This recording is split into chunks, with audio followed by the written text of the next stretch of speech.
This is Brightside Home Theater.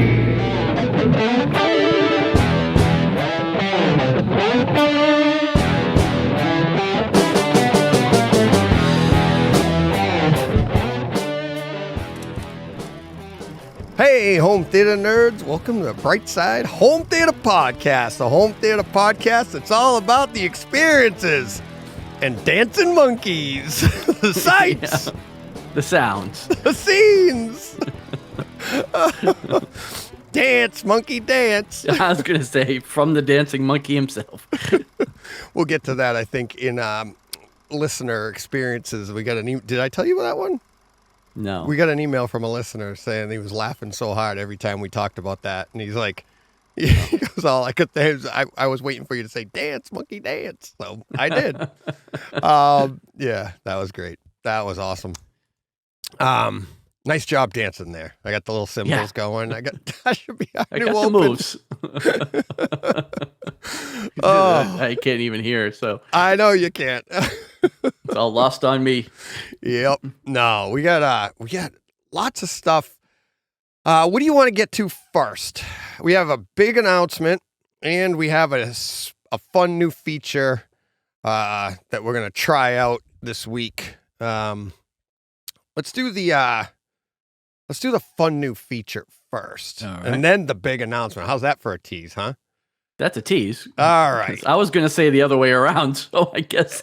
Well, now my silence. Yeah. Yeah, I know. It wasn't really a silence. I never left you an opportunity to say it. Well, that's it. I was actually just waiting for you to stop so I could answer, and then you just went on and just made the decision anyway. So that's why we're good together. You just let me go. Let him go. Figure if I just let you keep going, I won't have to think of anything. There you go. All right. Well, we have this new feature. I thought it'd be good fun for the listeners. We're going to see the future here. And if you can hear that noise, it's right. That's the clock from Top Gun Maverick. And when you hear that noise, that means I'm going to give you the timestamps for the show. So this week's show, we have an announcement coming up at about a minute and a half from right now. And then we're going to get into some Patreon stuff and all of that good stuff. But then we're going to get into our tweaks at 17 minutes and 9 seconds. Then listener comments and listener experiences at 27 minutes and 55 seconds. Steve joins us at 1 hour, 3 minutes, 55 seconds. Then we get into what's new on next Tuesday and 4K releases at 2 hours, 14 minutes, 21 seconds. Then our HT experiences, we got a lot of fun stuff there. And that's coming up at 2 hours, 19 minutes, 40 seconds. And then Thor, Love and Thunder at 2 hours, 50 minutes, 31 seconds. There you go. The whole show laid out for you. I don't know, John. You think that's enough? I think that's plenty. How funny is it? How funny is it that it's like we're sitting here talking about it. We're like, and at 2 hours and such minutes. Yeah. Like, oh, I got that in front of me. What's even funnier is that, behind the scenes, you're going to go back and dub in the correct times. Yes. After the fact. But people watching it on YouTube are going to be like they're watching an old karate movie on Saturday afternoon because your mouth is going to be saying one thing, but your voice is going to say something else. No, there's a trick for that. There's a very good trick for that. There's an app for that. There's an app for that. And don't you worry about a thing. I'm not worried. I am going to thought it would be funny. That. Yeah, it'll be fun.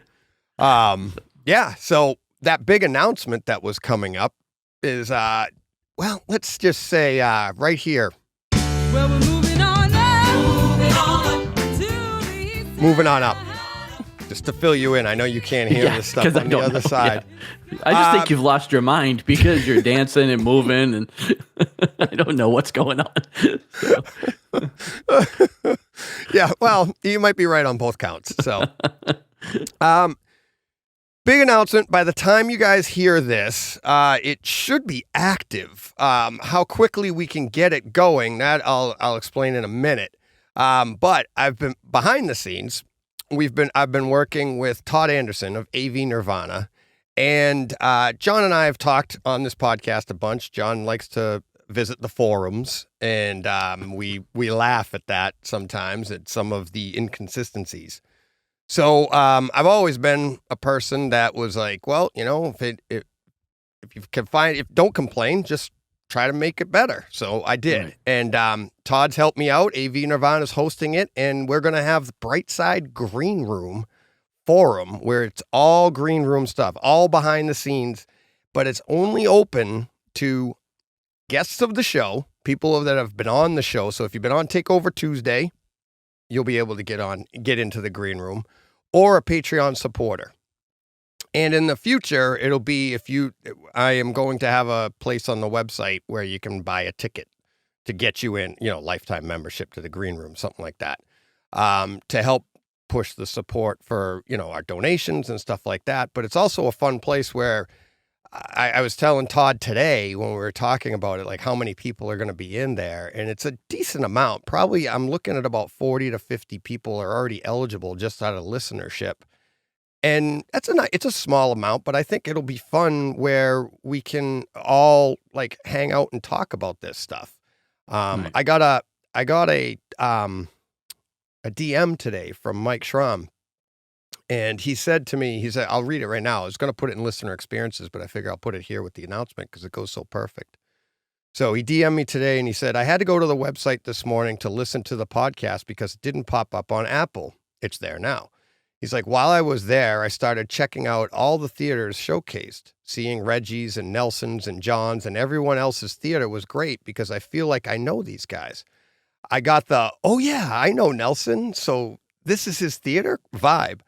You've created a community that I not only feel connected to, but also a part of, and want to thank you for that. And I was like, I replied to him like, thank you very much for the kind words. And it's funny how it's like perfect timing for what we were going to be announcing today. And Right. It's like to draw even more into this community thing and get everybody in together. And it's just, what happens in the green room stays in the green room. Right. We'll be talking behind the scenes stuff, and we could talk whatever we want. And I'm hoping to get even more of like my guests that come on, and hopefully they'll take part in it too.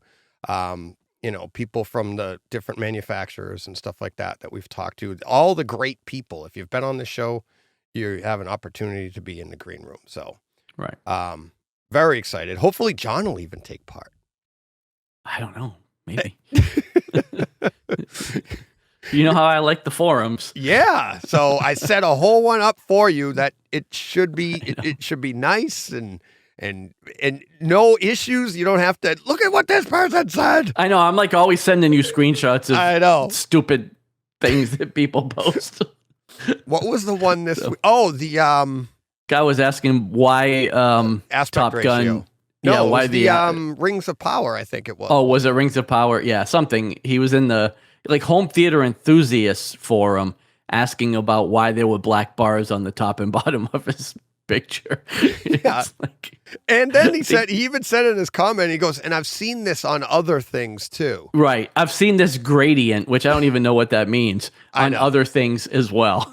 Yeah. It's like, I don't know. I mean, questions, you hate to make fun of people. And I didn't respond, so I didn't really make fun of them. I just sent it to you. But it's like, everybody starts somewhere and has questions. But I feel like if you're part of the home theater enthusiast group, you should know. You've seen black bars before. Right? You should know what that is. Yeah. So. Yeah, I know. It's, oh well. But that's the idea. It's like we're going to have, right. I think it'll be fun.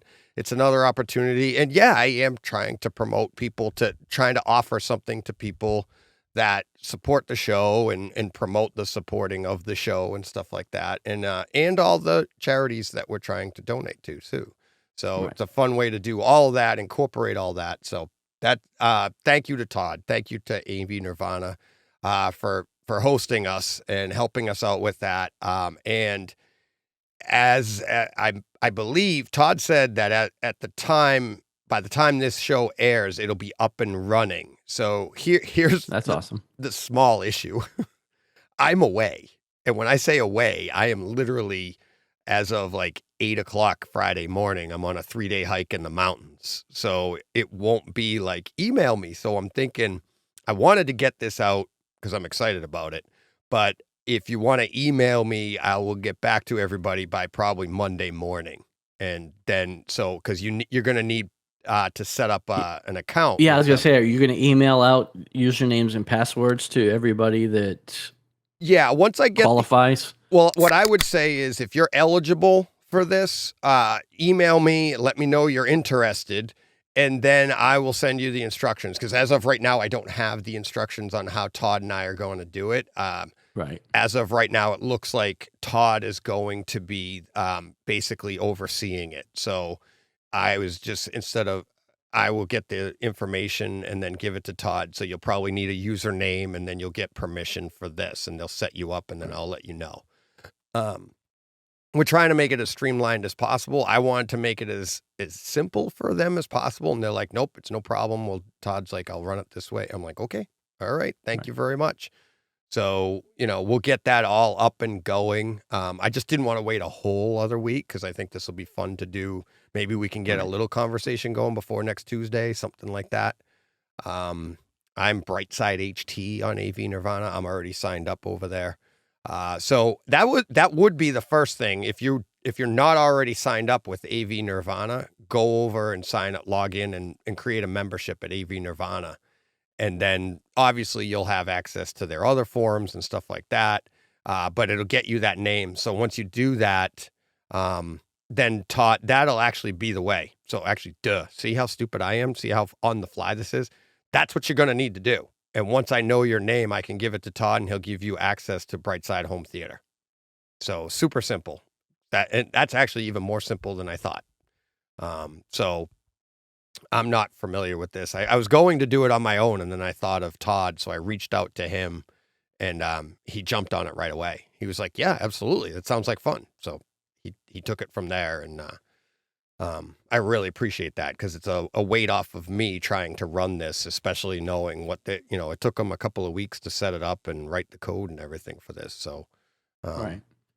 And I'm not saying it's super busy to do that, but this is extra for them and I appreciate it. So, so just go to avnirvana.com, sign up. If you already have a username over at AV Nirvana, then just let me know what it is. I'll give it to Todd. And you'll be eligible for the Brightside Green Room. So there you go. All right. Awesome. I like how I workshop these things live on air. I know. It's awesome. You think I could have thought of that beforehand? Well, these things come to you when they come to you. You're not bright. Yeah.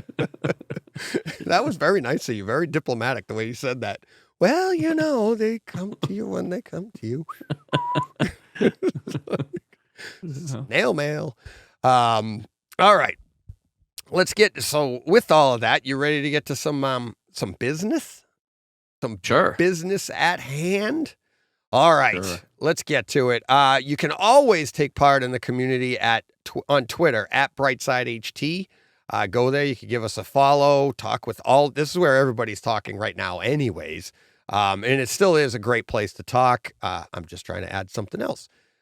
Or you can go to brightsidehometheater@gmail.com like Mike did and check out the theaters there and check out all the other podcasts we've done if you haven't already. And and all the links and everything that we're talking about, they should be all in the show notes there, in the show notes or at brightsidehometheater@gmail.com. I'm sorry, that's the email. The website, brightsidehometheater.com is where you go for all that stuff. See, I'm so excited. And if you're watching us on YouTube, hit that subscribe button and what do we got to mash? Mash that like button. There you go. Mash the like button. And really appreciate that. And leave us a comment, we'll get to it, but whether it's a good one or a bad one, they don't care. As long as there's viewer engagement, they're happy. So right. We appreciate them all. John, why don't you tell them about your favorite? That would be patreon.com/Brightside Home Theater. Damn, DJ. Mikey, damn it. Yeah. I can't stop thinking of that now. You need to get me one of those little red hats. A little red hat and a set of cymbals. Yeah. Ding, ding. Oh, yes. Thank you very much to everybody on Patreon. And we have a patron of the week. Who is this week's, John? I'm trying to pull it up right now. Yeah, this week's patron of the week is Dean Matthews, patron for 13 months. Nice. Thank you, Dean. Thank you very much. We have no new patrons this week. That's okay. That's okay. You guys are all saving it up for the next week. It is. That's People right. that are waiting. No, thank you very much. Thank you to everybody that's supporting us over there. We're up to $135 is what the estimated number is, which is really good. Thank you very much. And I will keep that going. And once, as we've said before, once you get over 200, that's when the number goes up that we've been donating, because we're giving 50% or $100, whichever is greater. Right. So that will be great. Really appreciate that. And don't forget, this month's is the American Heart Association, and link is in the show notes. It's super simple. You just go to, www.heart.org, and bam, it shows you donate once, donate monthly, donate here, donate now. I just literally just read those all off the page. Yeah. It's like, They're not afraid of money, DJ. no, They put it right there on Front Street. Yeah, but see, We want your money. right, okay, but they're trying to save lives. We're playing in the sandbox here. I would say we're trying to save lives too. Yes. Because we're donating to the Heart Foundation, I know, right? yes, So I we know. are trying to save lives. Yeah, we're trying. We're helping in our own little way. But yeah, okay. Right. They're literally saving lives. We're just like, if you like us, okay. We'll help. We'll get to help save more lives. See That's that? right. All right. So even if you don't like us, you're saving more lives. All right. That'll do it for that. Are you ready to get to some tweaks? Sure. I think that's what we have next, right? Tweaks. I believe so. All right. Check the timestamp. See what it says. John, what's the timestamp on that? We don't know, because I start early and I got to shave that off. Remember? Oh, you, Mr. Production over here. All right, we have a big tweak this week. Another fun one. Not a big one, but a fun one. Not big. Pretty extensive, really, though. but Let them know, John. I like this one, and I think it's going to play into your your real HD experiences this week too, right? Well, it does, yes, because obviously I had to play around with it. I talked about it last week. I ordered the Basics A3 3-channel amplifier that I wanted to add into my system to power my LCR speakers. And so that arrived last Friday. I was able to get up early and install it Saturday morning, just in time to leave to go to work. So I didn't have a chance to play with it at all on Saturday morning, but I did obviously get a chance to mess around with it when I got home from work. So, yeah, it's awesome. Really been enjoying it. I don't know if we want to talk about, the scenes that I watched. I have them listed under, our listener or our home theater experiences. But, so it's kind of hard to talk about the improvements without talking about what those things are, I guess. But in a general sense, it's just cleaner sound. Really, that's the biggest thing. You rerun Odyssey, so it dials in your speaker level, so it doesn't necessarily sound a whole lot louder because it just compensates your speaker levels for reference level. Right. But the sound is better. It's cleaner sound from the front stage. And I've also noticed actually a bigger improvement on the surround speakers because, they're getting a boost from the added power from the Denon, the Denon amplifier. So that really, that's been the biggest thing. It's not necessarily any louder, but it's a lot cleaner. And like I said, I am noticing, I guess I will say maybe the surrounds aren't louder, but they're more discernible. I'm able to hear more from them. So yeah, I've really been enjoying it for the last couple days. So Nice. Yeah, and it's exactly what I found, and and you basically kind of did what I did, right? It's like, I mean, I ran a separate amp for my surrounds, but by lightening the load of your receiver, it doesn't have to do anything now. So there's no power suck to those front three. Right. And you're just getting all that pure power going to channels that don't really need a lot of pure power. Right. And it is. And it's amazing how, it's like, well, wait a minute, I did those. And now it's. Yeah, right. It's like, because like I said, I'm noticing bigger improvements from the speakers that didn't get an external amplifier. Right. But they did benefit, obviously. It is like they kind of got their own amplifier as well, because, now they're getting the full benefit of the Denon, which they weren't getting before. So, but yeah, like I said, I'll talk about it a little bit more in detail with the scenes that I watched, right? When we get to that part of the show, and kind of what I found with that. But yeah, it's been, like I said, it's been really nice. I've really enjoyed it. I don't regret it at all. I think it was a great addition, a great purchase. Nice. So pretty happy. Good. Yeah. And it's, let's talk a little bit about your question, which is a legit question. But I guess some people, it's, you had texted me Saturday morning and, and you worked it through, but it was like, well, right. I kind of already had the answer to my own question, but I figured I'd send it anyway. And it was basically, should I rerun Odyssey after I get the amp in place? Because, technically I haven't changed the locations of any of my speakers. Like everything's in the same place it was. But, had I not rerun Odyssey, that's when everything would have sounded a lot louder, right? Oh, yeah. Because the amp would have been in place. So, before you responded, I was already running Odyssey. Like I knew the answer. But, it never hurts to get a clarification or a second opinion. Right. Plus, I wanted you to know that I had it in place. Yeah. So humble brag.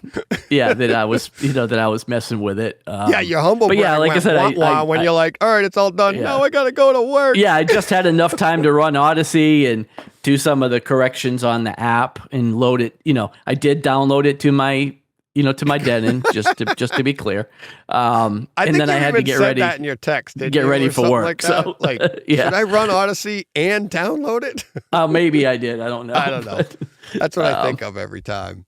But it's because like we were talking about Saturday, it's like if you don't, Odyssey is thinking it's sending X amount of power from this amplifier, and it's just now this new amplifier is just gonna be like, whoa, it's like a fire hose of power instead of the garden hose you were sending. Yeah, it would have been a lot louder. Yeah, and it's just anytime you do anything, I would even recommend, like, if you change your speaker wire, I'd rerun Odyssey. Yeah, because just off the sheer, like, why did you change your speaker wire in the first place? Maybe there is less resistance. I don't know. I doubt it. But it doesn't hurt to rerun Odyssey, Well, and like all this work. I was already saying last week how I felt like I might need to rerun Odyssey anyways. Well, I guess we could talk about that too, because that wasn't necessarily a tweak. But remember last week I was talking about how I felt like things just weren't sounding like they normally sounded. And I was thinking that I might have to rerun Odyssey. Well, it turns out I was... I don't even know how this happened. I guess, the gremlins came in, but somehow I had dynamic volume turned on. Right. And so that was, obviously interfering with the sound that I was getting. And I know we've had a few debates on this show whether, you should use dynamic volume or not. But I will say from my little bit of brief experience there, things weren't sounding right when I had it on. When I turned it off, they sounded a whole lot better. So I guess there's your answer, right? You can't get a better blind test than you didn't even know you were going right. for I didn't know it was test. on, but I was like, I'm running at reference level and things just don't sound the way they should sound. And then I turned it off, and then all of a sudden I'm back at -10 again, watching most content because, things were where I was used to having them. I did play around with reference level stuff with the amp, and my wife wasn't home, so I got to do that. She was at work and she still heard it. Yeah. Turn it down. Wow. Can you turn it down a bit? Yeah. That's the I'm in a answer. meeting. That's the dreaded phrase that we all hate to hear, right? Can Yeah. you turn it down a bit? A bit. Okay, just did. A bit. So I'll go from 100 to 99. You weren't really specific. Yeah, and I honestly, when you texted me that and told me that that's what happened, I'm like, it's happened to me. I have no idea how it happens. I always think maybe it was something Joe did, hit a button when he's playing his video games or something, just Right. turning the system on. But you don't even have anybody else in the house playing with your No, system. it's nobody So, else. I yeah. don't know how. Really, I don't know how it got turned on. Because it's not really simple to do. I mean, it's not hard to do, but it's not like you accidentally do it. No, Because there's like not that I four know different of. pages. Different pages you have to go to on this app to get to the spot where you turn on dynamic volume. Well, you know. on the main So- remote, though, I wonder, is there a button just Oh, for maybe, but I don't haven't- use mine's that. in a You know, I drawer. run everything. Everything runs off of my phone, off Right. of the Harmony Hub app. And actually, this is in. You have to make this change in the Denon app. Right. That's on my phone. And like I said, I have to go to I have to hit the gearbox at the top. Go to you Yeah. know audio. Like I have to go to a few different places to get to that section. So I don't know how it got turned on, but Yeah. it was. And like I said, I turned it off, and things sounded more like I was used to them. So Yeah. Yeah, I know it's surprising when it happens, and it's happened to me a few times, not a ton, but enough to make it that I just check every now and Right. then. I'll be watching or starting a movie, especially if it's a movie that you've been super excited to see. You can't wait to experience it. And like when Maverick came out, and the first time I Right. loaded that up, and as I'm hitting play and I'm waiting for it to come on, I just boop, boop, boop, let me check and make sure I check the app everything. on the Yeah. phone, make sure everything's dialed in, and then your credits are rolling and you're up and running and bass is hitting you Right. in the chest, so it's all good. But yeah, you never know. It's electronics, and I mean, Right. I don't know. I've made mistakes, and I know I've done enough user error in my life, but there's a lot of Right. stuff that you're like, I wasn't even here. yeah, So- it's like I don't know how I did that. But Yeah, exactly. So yeah. I don't know, but good. That's a good one. I mean, Yeah. again, but just like every other thing, it's like, hey, maybe somebody didn't know about it or whatever. So that's a good one. I'm trying to think if I did it. I didn't do anything. I didn't tweak anything this week. Pretty busy No. week, and had a real good time in the theater though. Real good time. Spent a lot of time on Love and Thunder, going back Right. and forth with that one. And we'll get to that. But yeah, and I got another big one that I went back through as well when we get to real home theater experiences. So, all right, you ready to get to some listener experiences here? Sure. No, alrighty.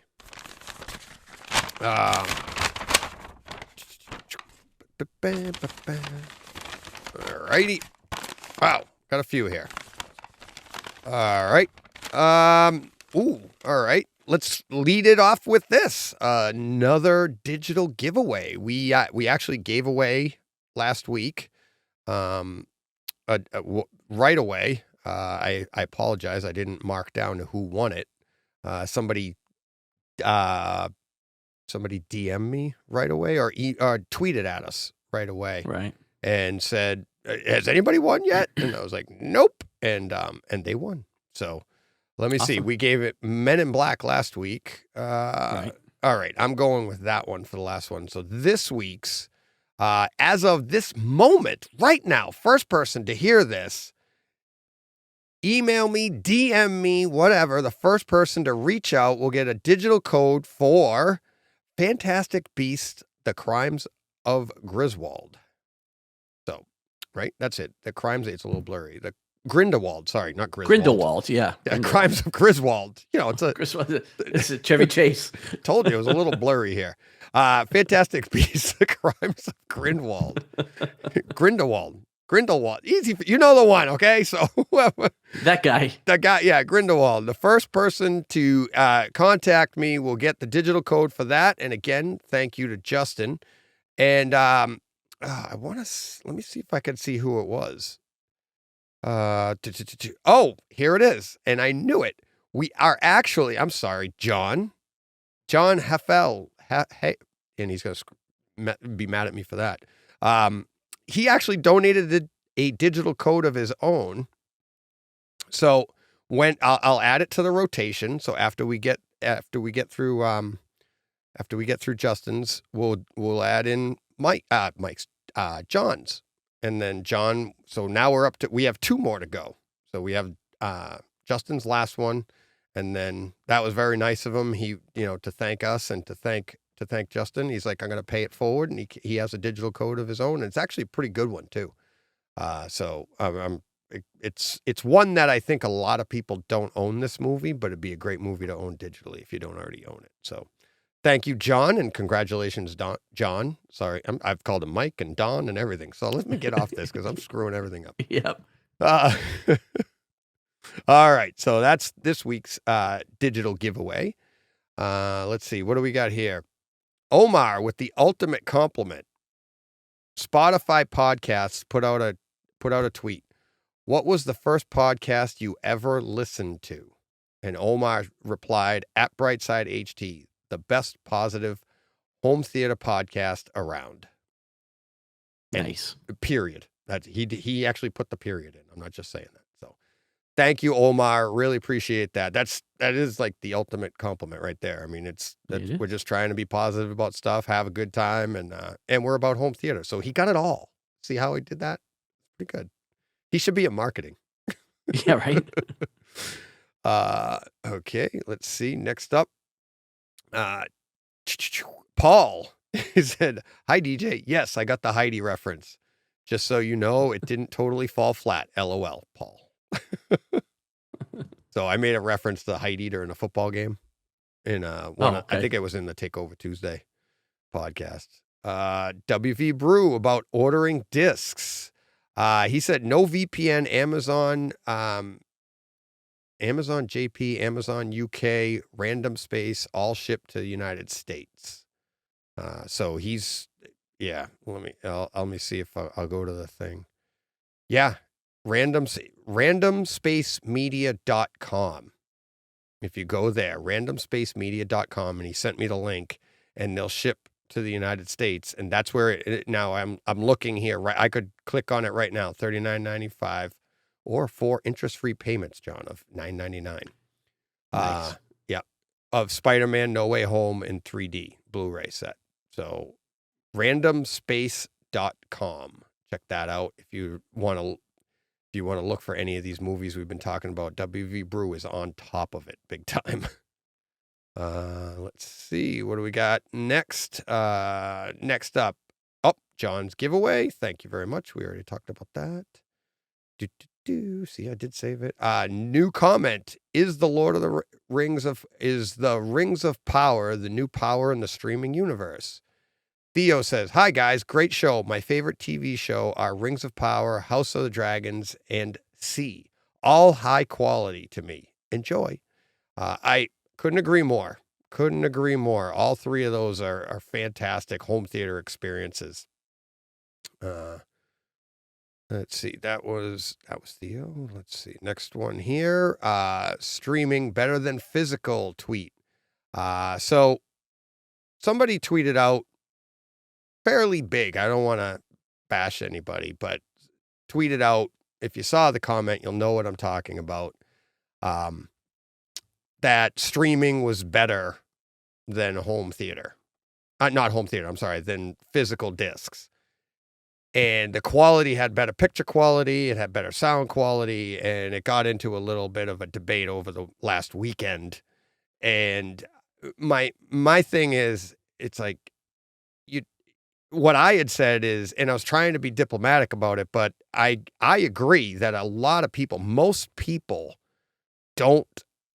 will never see the difference because they just don't have the systems to be able to pull out the advantages of a 4K disc, right?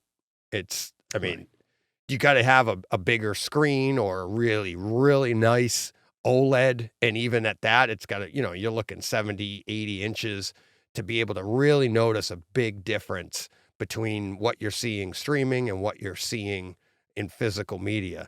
Sound, same thing. If you're just running a sound bar, you're not really going to hear the difference between the stream and a physical disc.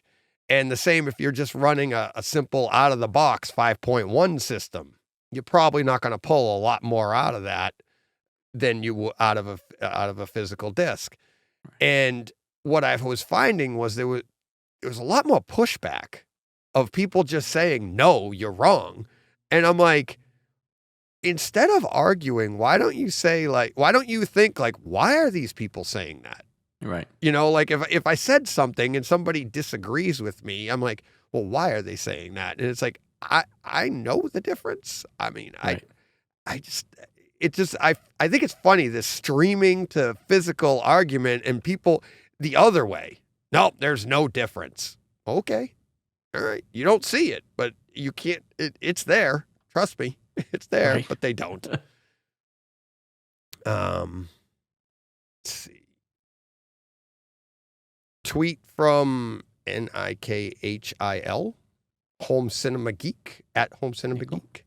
Watched Get Out on Prime Video. The audio is great. Prime has 5.1 mix, which I upmixed to Neural X. I don't have height speakers, but I used height virtualization. But still, overhead effects are awesome. That says something about the audio mix. Yeah, that movie, it has really nice overhead engagement. Because if I remember correctly, there's a lot going on overhead. There's, without giving anything. Did you see that one, John? I did a while back. And you know what I'm talking about, I think though, right? just streaming though. Like I don't have the disc or anything. Yeah, but even upmixed, it's like there's some stuff going on over your head at times in that movie, if I remember correctly. But yeah, that it is a good home theater movie. Good home theater movie. John, again, with at Brightside HD, not sure if you're a fan or aware, but True Lies is now streaming in HD 5.1. This hasn't been on streaming or in HD for years.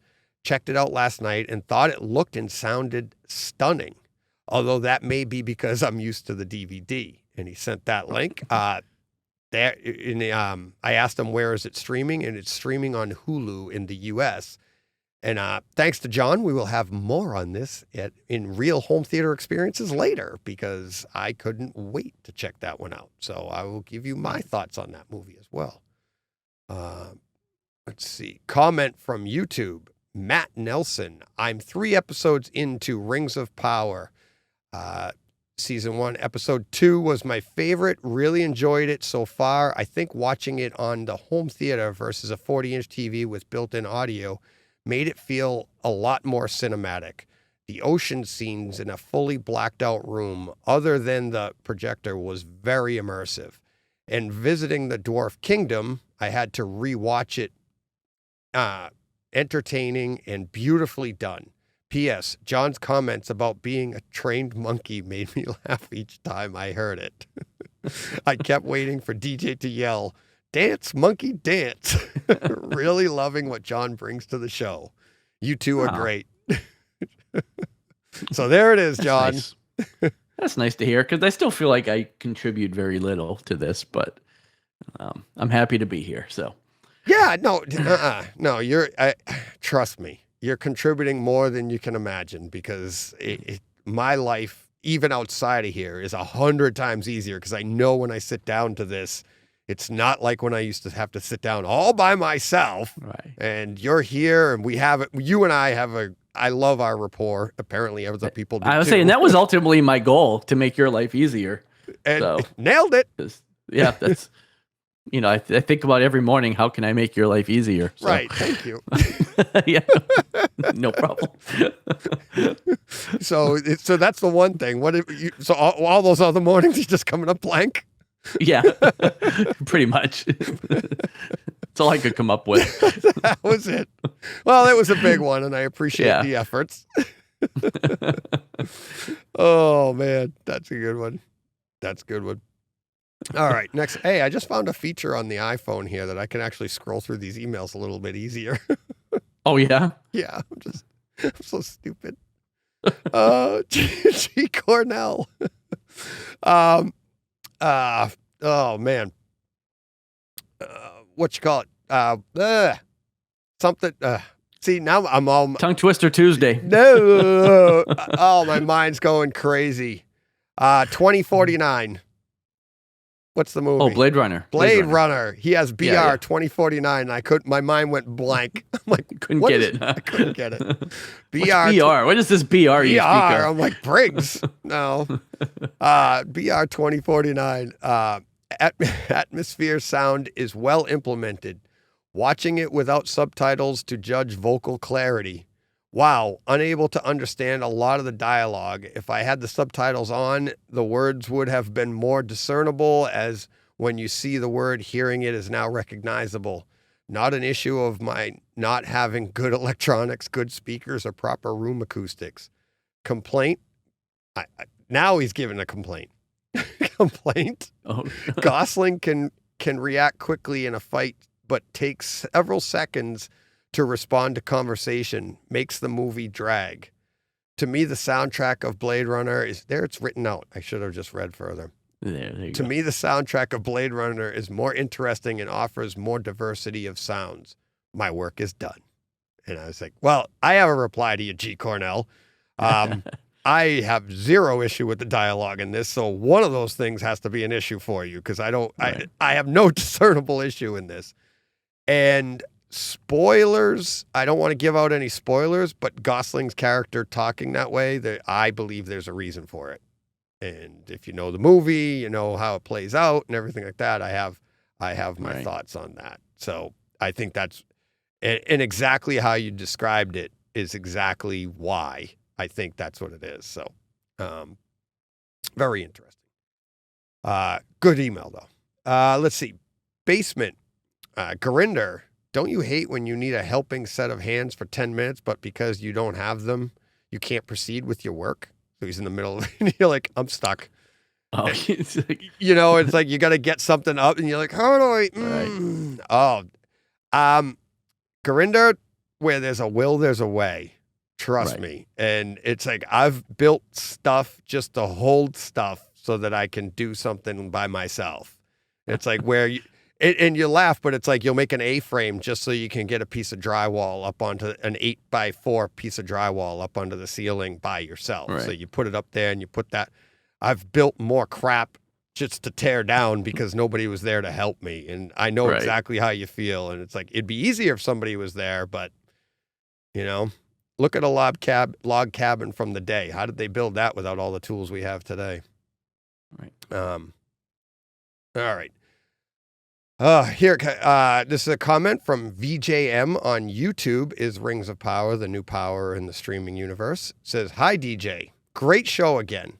About the different sound modes on the Denon and Marantz, I think you're confusing the sound mode buttons a little bit. Depending on what mode you select, movie, music, or game, the only difference is the available sound modes for each category. For example, movie mode, there are 6 different modes to choose from: stereo, Dolby Audio, DTS Neural X, multi-channel stereo, mono movie, and virtual. Music mode has these options: stereo, Dolby, blah, blah, and he lists all those.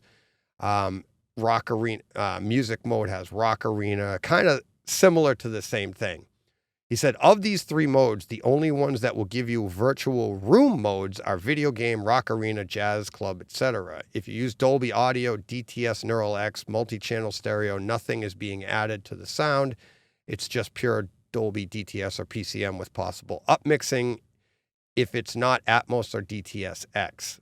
I hope that makes sense. Yes, it all does make sense, but we weren't talking about all of those. What we were just talking about is like, we're watching, this is all just movies. And when you go in, there's a music mode, there's a music version and this, and then within each of those, you can actually change those. But this is just for movie watching. And there is something being added to each of those different modes, has a different ambience to your room. And that's what we were talking about. And yeah, you can actually change from within that which of those you want, which codec you want it and how you want it. You could take a Dolby mode and actually decode it with Neural X if you want. So that's kind of what we were talking about. There's a ton of other options in there, but we don't get into like the rock mode and all of that when we're talking about movies. So kind of all talking about the same thing there. But yeah, that's great information, a lot of information. But yeah, I'm just strictly talking about like movie. Here are the three things, because I'm already set up on when you hear DTS, this is what you get. This is what I'm going to do with it. I want game mode, boom, flat out, and doing DTS. So, all right. Next up. Oh, here we go. YouTube comment, is the Rings of Power the new power in the streaming universe? No, it's garbage. That was the reply. Yeah. And I wrote, sorry you didn't enjoy it. Thanks for commenting, though. Yeah, thanks. Move along. Yeah, exactly. I love those ones because whenever you get those negative ones, I find them entertaining because it's usually just an answer to the title.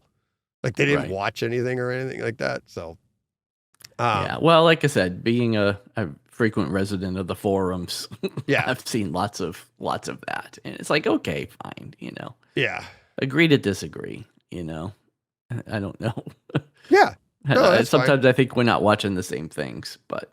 Well, no, they can disagree and not like it, and that's fine. It's just when you're seeing like, we got 3 thumbs down on that one this week too.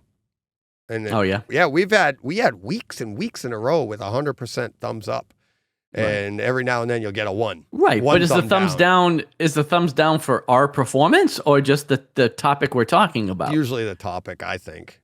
Yeah, but that's kind of misusing the thumbs up or the thumbs down, right? It's actually not. It's you can get, if you run, like according to the algorithms and everything of YouTube, if we got 1 million thumbs down, we're doing just as good as we got 1 million thumbs up, because we're either pissing off the same amount of people or making the same amount of people happy, and that's all they care about is ratings, right? Well, right, but that what you're saying is you gave us a thumbs down because we picked a topic that you didn't like. Right. And it's like, it has nothing to do with what we might have gone on and said, we don't like it. Mm-hmm. We could be agreeing with your opinion. Yeah, exactly. But you gave us a thumbs down because you didn't listen to the show. Right. You just saw the title and gave it a thumbs down. So that's a misuse of your power with the thumbs up or the thumbs down. Absolutely. But see, I look at it completely different because I don't worry about the naysayers. Oh, I don't care. I don't really care. I don't I'm care like, we have our followership, we have our listeners, we love all these people. And of course, people are going to disagree with us. Fine. But I'm more the merrier. I don't care if I have, like I said, give me 1 million thumbs down. That's 1 million people. Because it's still engagement. Right. That's what we're looking for, I just don't choose to get my engagement by actually trying to make people angry. Right. It just comes naturally to me. Right. Okay. Omar had a great question this week. He says, hey, DJ, do you know anything about calibrating TVs? He says, I reached out to a gentleman who has been doing it for several years. This is what and how he will calibrate my TV. I'm not sure if his tools or I'm not sure of his tools or his process. Thought I would ask you. And he went on to describe basically sent me everything the guy had sent him in the description. And I thought it would be good to bring up here. You don't need to know all that because, to be honest with you, I don't know all that stuff. I don't know the tools that my guy Jim uses, Jim Doolittle. I just know from sitting with him what he does and watches it and how he does everything, but I wouldn't know how to do it. And that was my description to him, to Omar. I'm like, when you're looking for a calibrator, my advice has always been reach out to somebody, talk to them, and then ask them if they'll let you sit with them.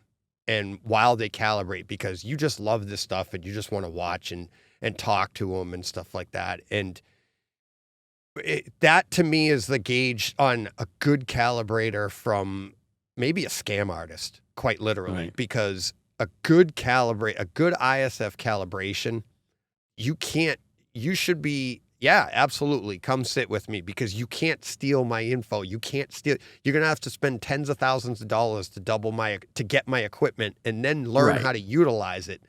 It's not about that. Right. And get to know somebody and then talk to them, and it's hard to do because you're just cold calling these people. But that's the question to ask. Like, hey, when you come in, can I sit and talk with you? And if you can find somebody like that, that's the person to go with. And I've given that advice a bunch of times because that's how it has worked with me. And you don't want somebody that's like, no, I don't want you watching what I do. Why? It's proprietary. You think I can do this? You're doing so little that you think I could copy it? And that to me would worry me. So that's what to look for with this stuff. Well, and I think I was trying to pull this up because I was looking at this for something else, but you can go to Cydia, Cydia's website, and you can find Cydia integrators that do all kinds of things in your area just by punching in your zip code. And these are all people that have been certified through Cydia to follow, whatever requirements they ask for. So right, I would think that would be a good place to start if you don't know where to find somebody. That would be looking for some. Right. That would be how to find a person to talk to. I'm saying once you've gotten to that, because that was like where Omar already had a guy, and it's like, and he was asking me, like, do you think that this is a good system? Is he doing a good job here? And for the most part, none of us know exactly what these guys are going to do, right? We're just the enthusiasts. We're not the professionals. And when people ask me this, I'm like, I can't answer that. I'm not a professional myself. But what I can do is the way I test it out on these people is if they're willing to engage with me and willing to sit with me while they do it, that makes me trust them more, and that I know I'm getting a quality product.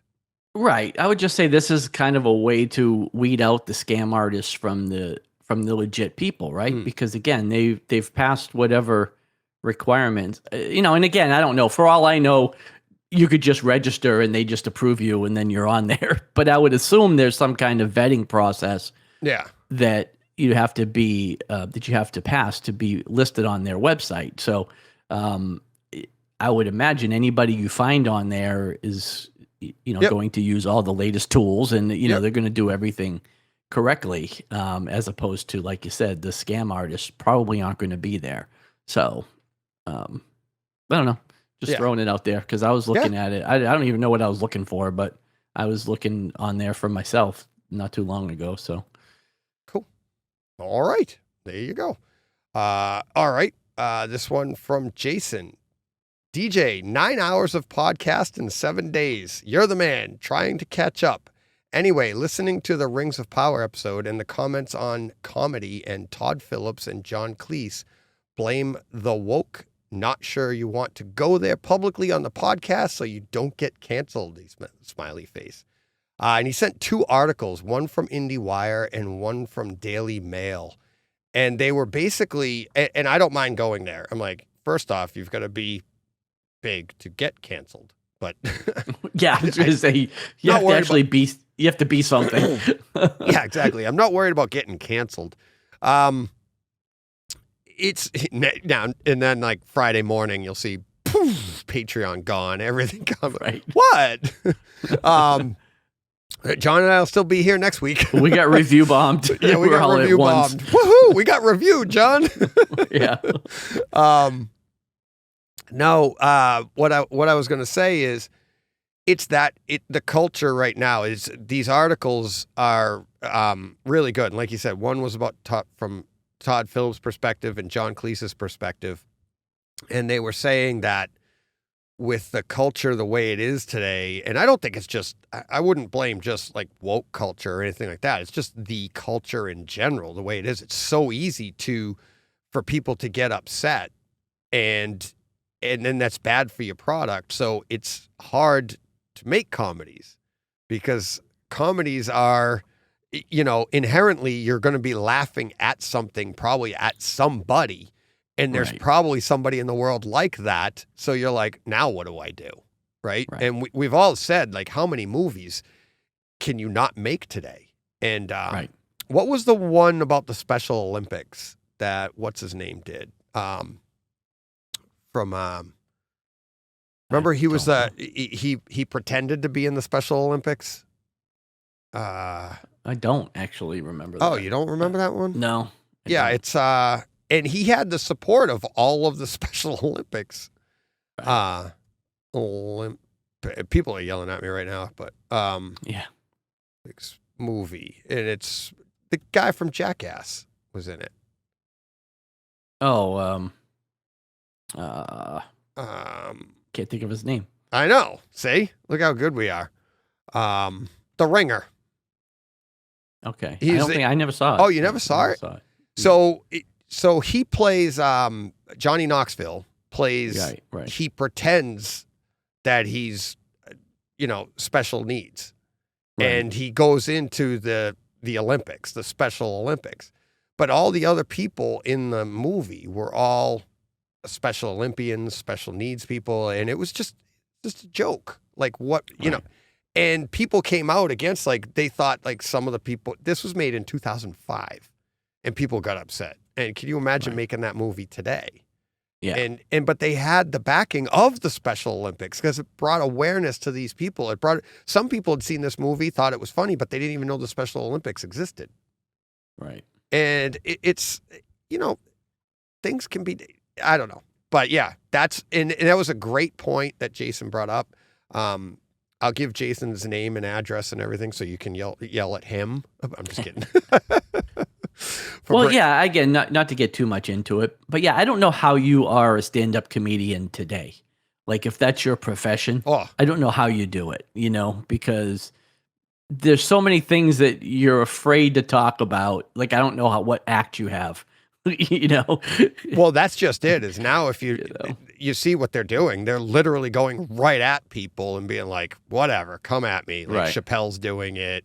Right. But Chappelle, like, right. You could cancel him tomorrow, but he's still rich, right? Like, if I'm up and coming and I'm trying to make my name or get out there, you can't. It's hard, yeah. Like, Chappelle doesn't care, It's like, okay, you cancel me, that's fine. I'm loaded, Well, they can't cancel him either. Yeah, it's like, you can't. It's like he already has a following that won't leave. Much like us, John. Exactly. That's why we're cancel proof. We can say whatever we want, but his people aren't going to leave, and this is what we got. We are what we are. So yeah, I think of that, like, even Tropic Thunder. That's another one. Well, yeah. People like, you couldn't make that today, but yet it's coming out. Well, and what's the other one with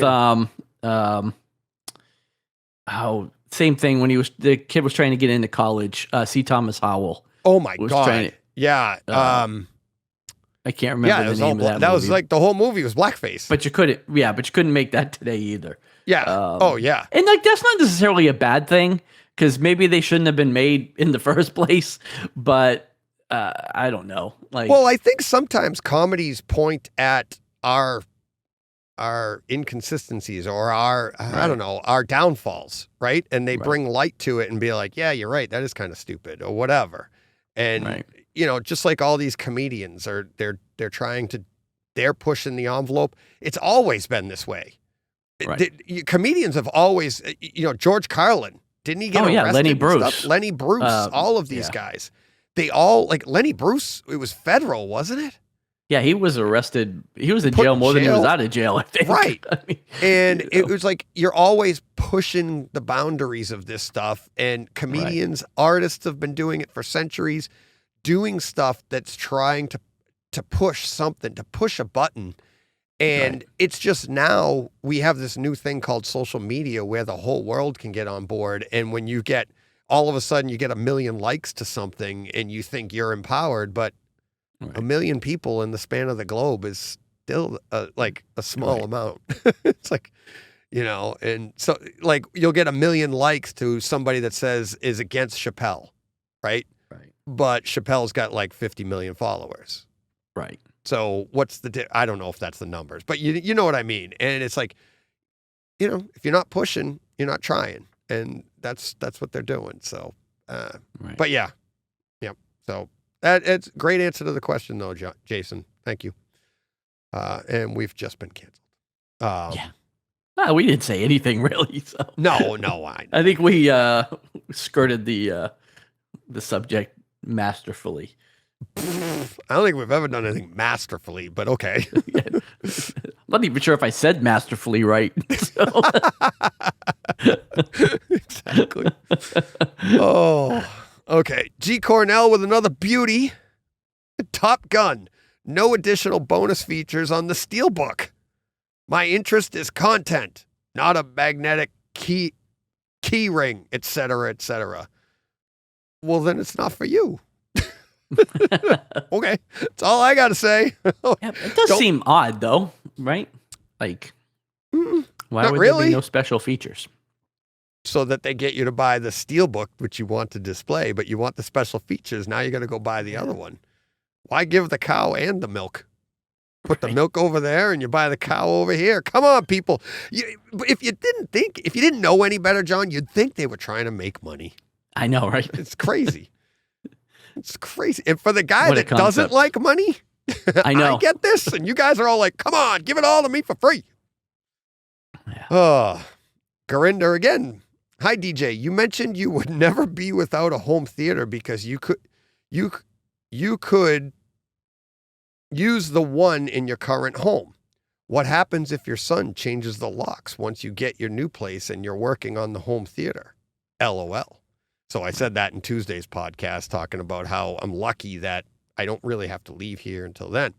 So, but my answer to Garinder is, I'm renting this place to Joe, so it's technically still mine, so he can't take the locks, change the locks. Right, can't change the lock. It's mine, damn it.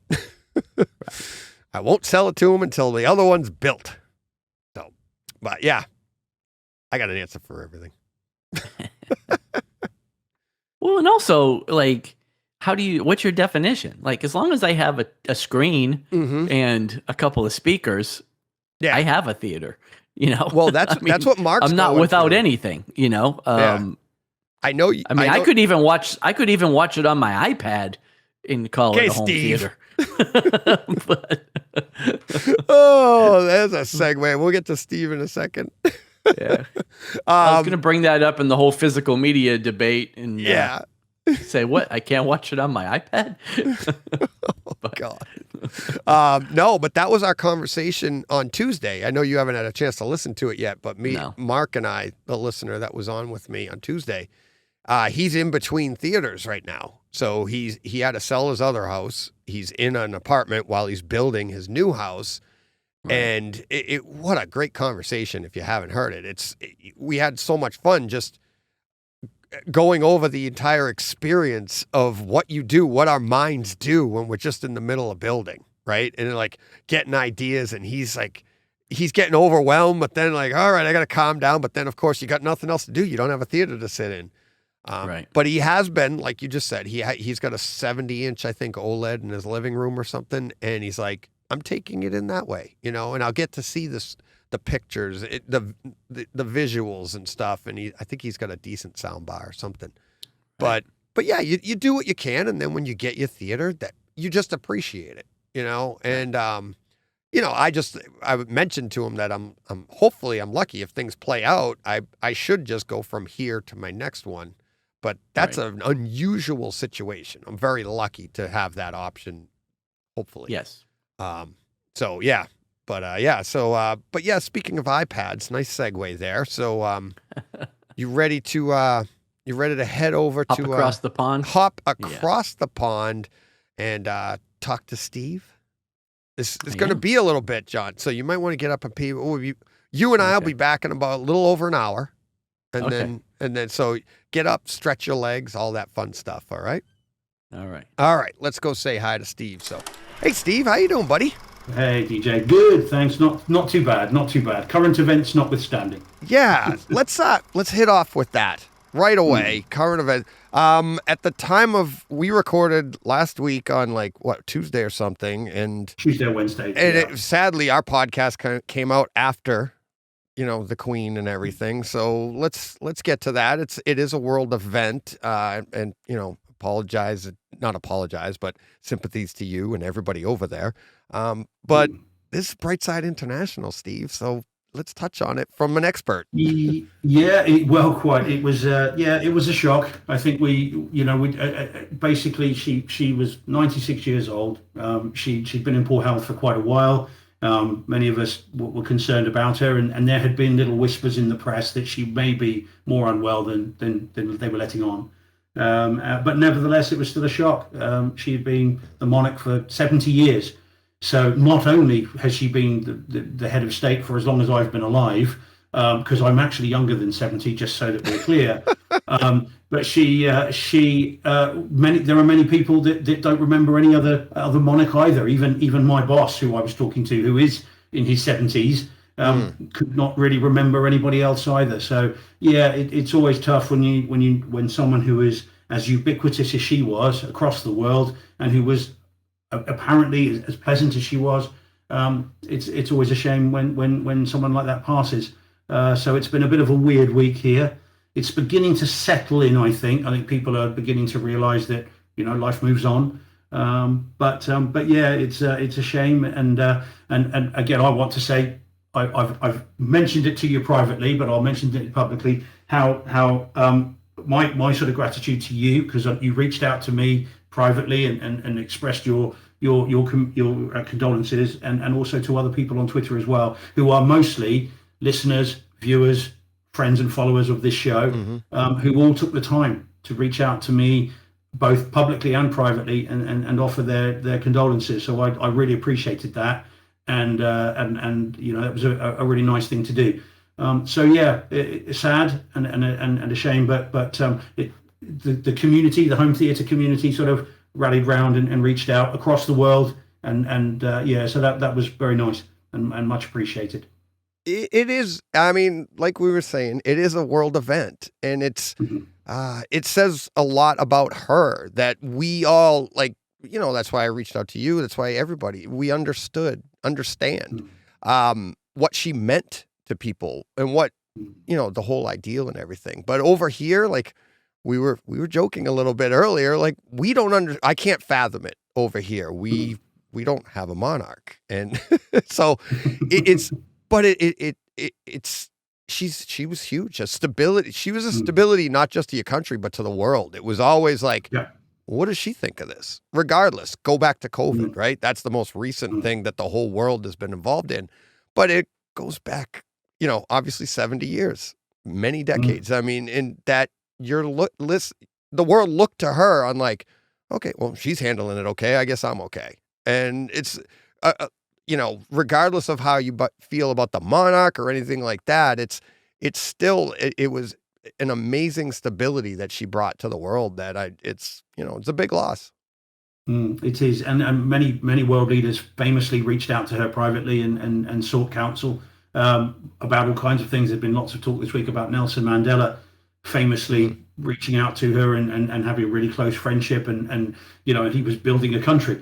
So I think her reach certainly was around the world. Someone said this week she's the most famous woman in the world, and I think it would be hard to disagree with that. I think so. Yeah, a very sad thing to mark, and but we move forward. We've got a new king, her son King Charles III, and funny enough, he lives about 10 minutes away from where I live.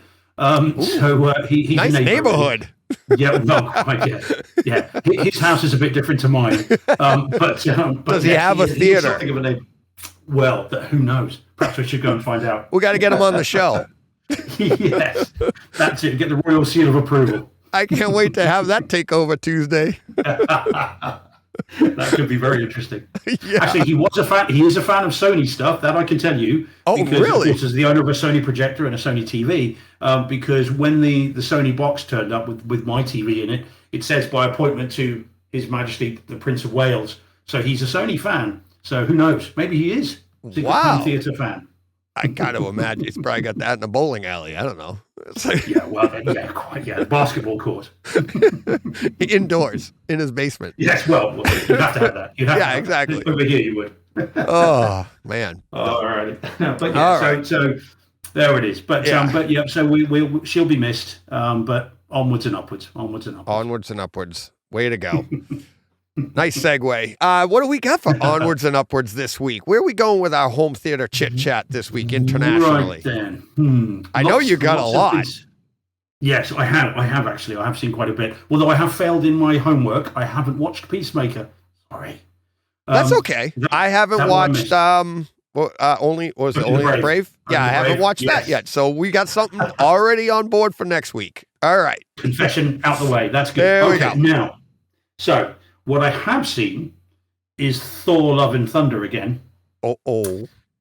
Yeah. Now, I think with this, I think it should be previously on Brightside International, Thor: Love and Thunder, to catch everybody up.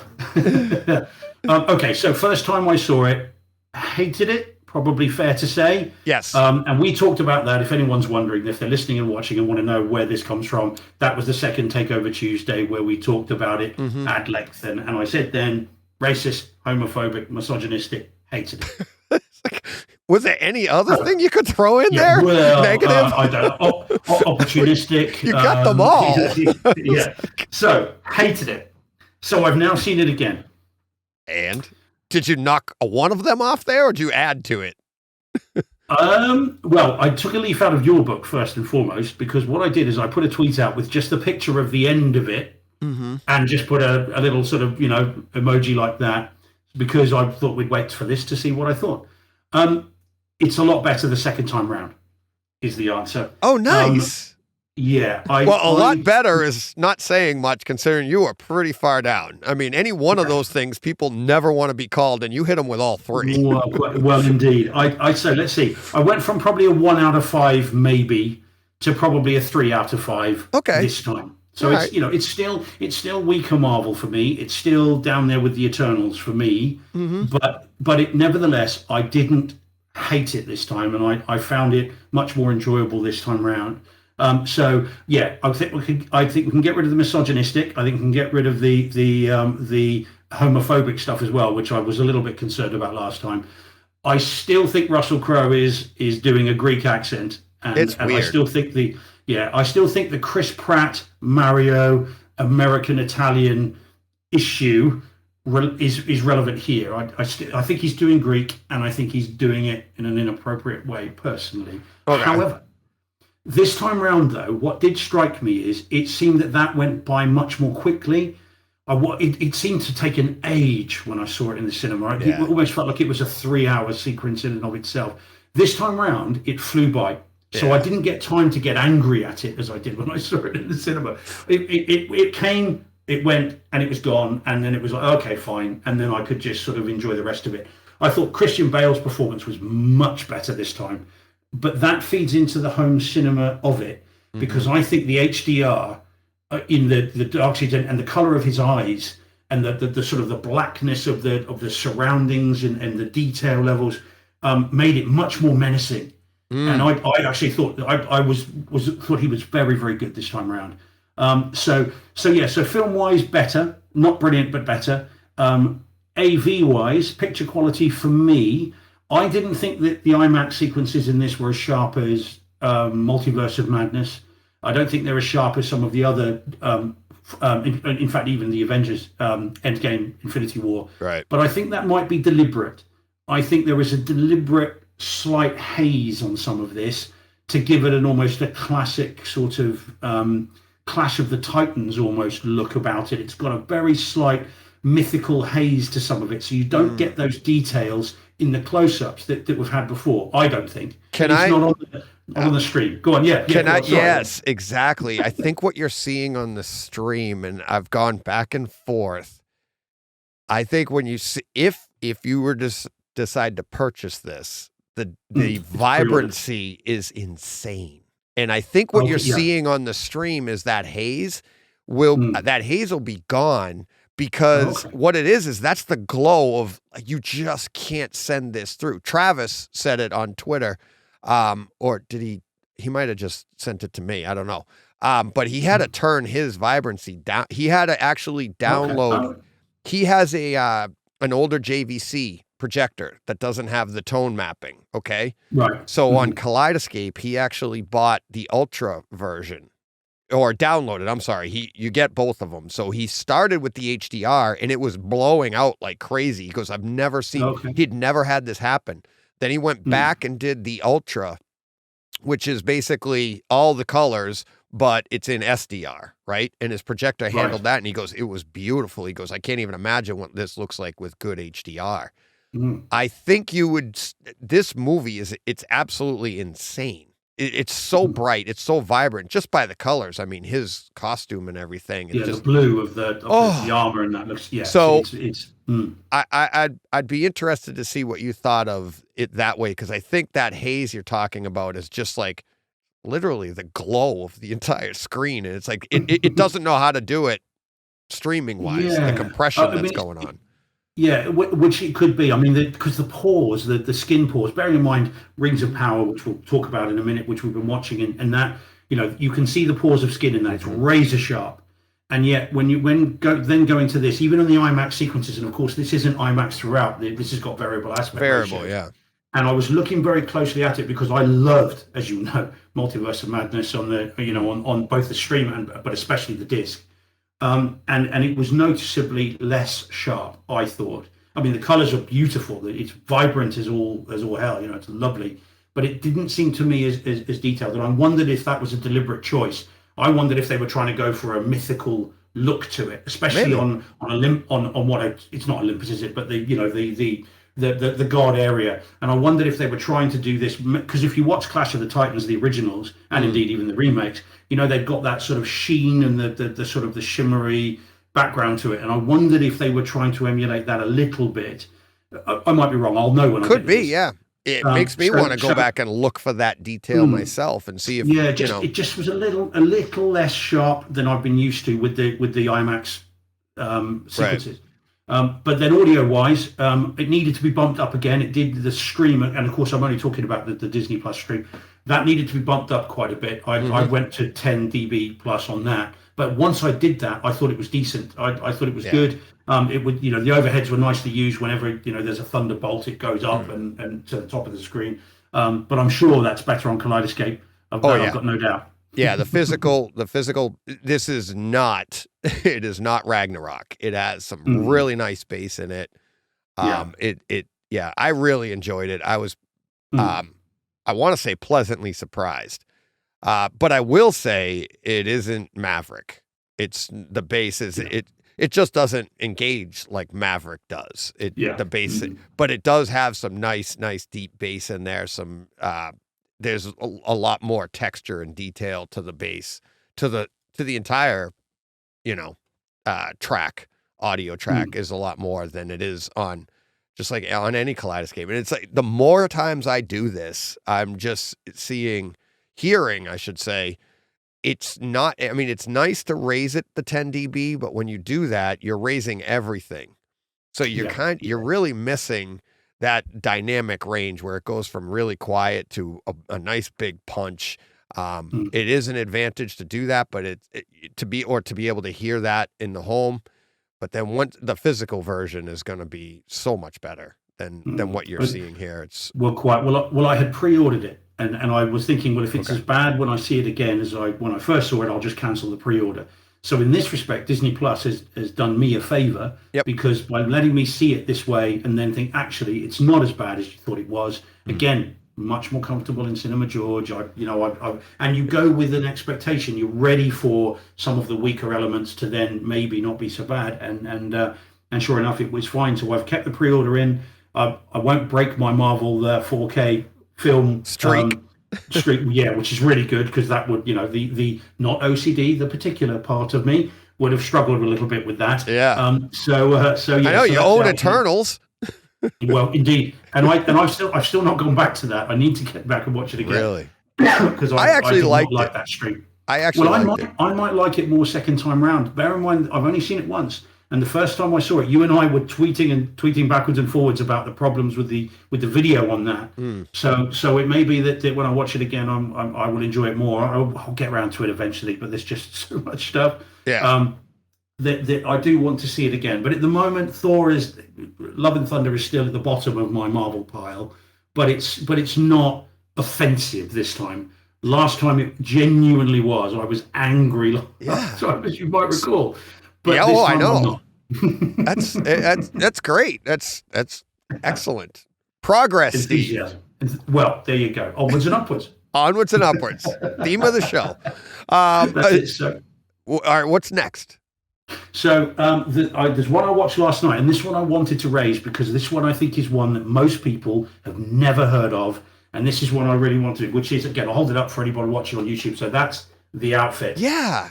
Oh, great. Okay. I can't wait to hear about it. Yeah, The Outfit. Yeah. So Yep. I watched it last night. Now, this is a film that I came across by accident. I've said it before. Forgive me, anyone hearing it again, but I came across it by accident. I saw someone mentioned it somewhere on an article somewhere, and I thought, what's that? And then I sought it out. It's out in 4K here. I don't know if it is in the States. I hope it is, but I don't know. Anyway, I watched it last night. So this is a film that stars Mark Rylance and a few other theatre actors rather than any real A-listers. It's a one location drama stroke thriller. So it's all set in 1956 in the Chicago tailors. And Mark Rylance plays he calls himself a cutter. Everybody else calls him a tailor, but he says, I'm a cutter. A tailor just puts buttons on. A cutter actually does the suits. And essentially it's a front for mob bosses. And obviously 1950s, they're coming off the back of Al Capone and everything else.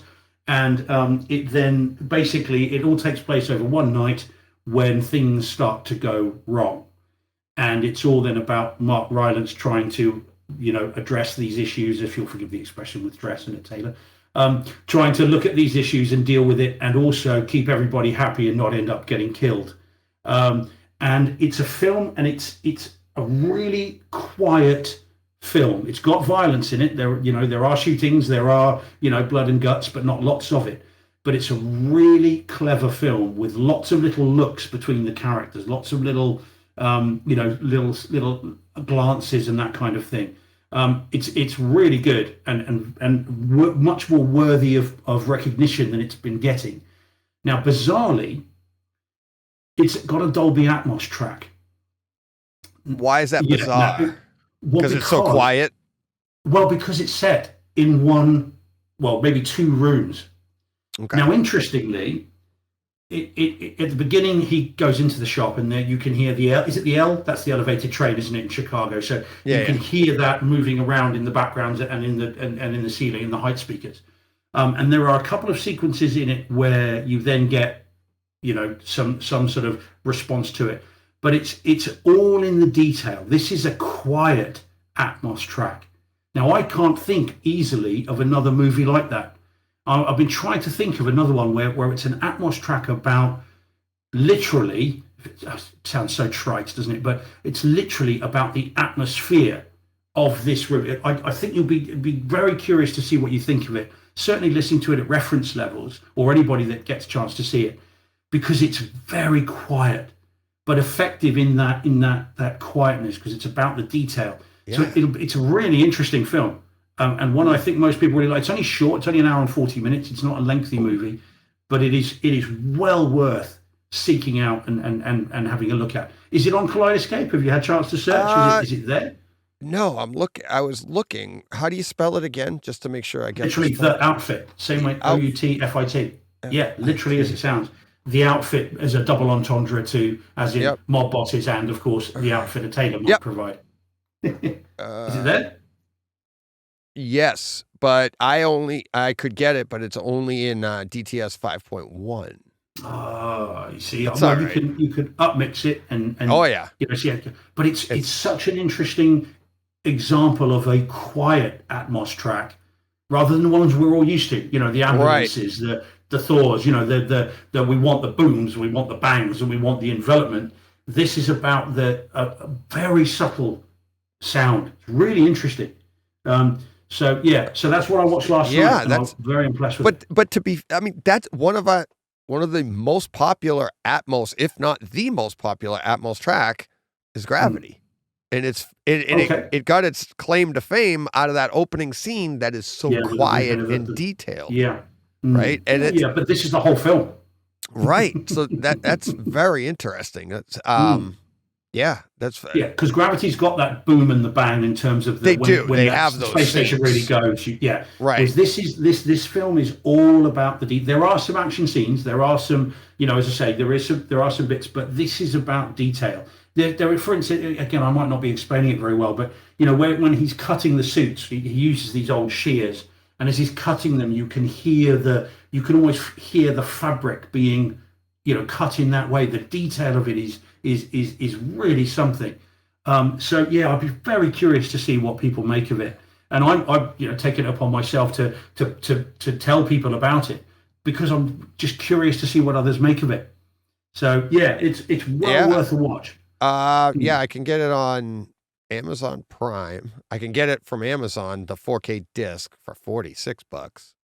That's the English one, isn't it? It's got to be for that price. Yeah, Got to be. That's not going to be the US one for $46. Yeah, $46. Blu-ray and digital. Yeah. Or I can get it. Is it available digitally in 4K? What's that? Is the Kaleidescape 4K but only DTS HD? Or it's is 4K with DTS 5.1. Yep. How strange. Yeah. Oh, they have that a lot of times. They do that a lot of times. Okay. All right. We'll see a lot of movies. Like I said, Jurassic Park's like that. Of course, yeah. Jurassic Park's in DTS. But it's worth seeking out. I genuinely would say to I'll check people, that out. If you can do it, because I'll be curious to see what others make of it. There are a couple of people on Twitter that have responded to my review last night who were saying really enjoyed it. I think it's Mark Rylance's best performance on screen. I mean, he's a theatre actor, isn't he? And obviously he's done a lot of films now. But I think this is better than Dunkirk in terms of his performance. Is very, very well done. And of course, as with any film like this, no one is entirely as they seem. Everybody's got secrets from everybody else, and it's a very cleverly done, subtle performance. So yeah, I really, really enjoyed it, much more than I thought I would. And one of those lovely blind buys that you get every now and then, where it's not just a good film, it's a really good film. Yeah. So there's that one. Cool. I'm looking forward to that. I'm not going to click and buy it right now because I don't want to screw up our feed. But I'm looking forward to that. Yeah. Yeah. I mean, you might. It's not a horror film, so that's good. So we're off to the races already, which is good news. Yeah. Because I realise recommending you horror films doesn't tend to get me very far. So the good news is it's not that. That's funny. I just talked to somebody. I think it was a Takeover Tuesday I recorded where we talk a lot of horror. Yeah, I think it's the one that's out next week. I think it comes out next Tuesday. I recorded, and we had a great conversation about it. And that I am apparently I am a horror fan, just a certain segment of horror.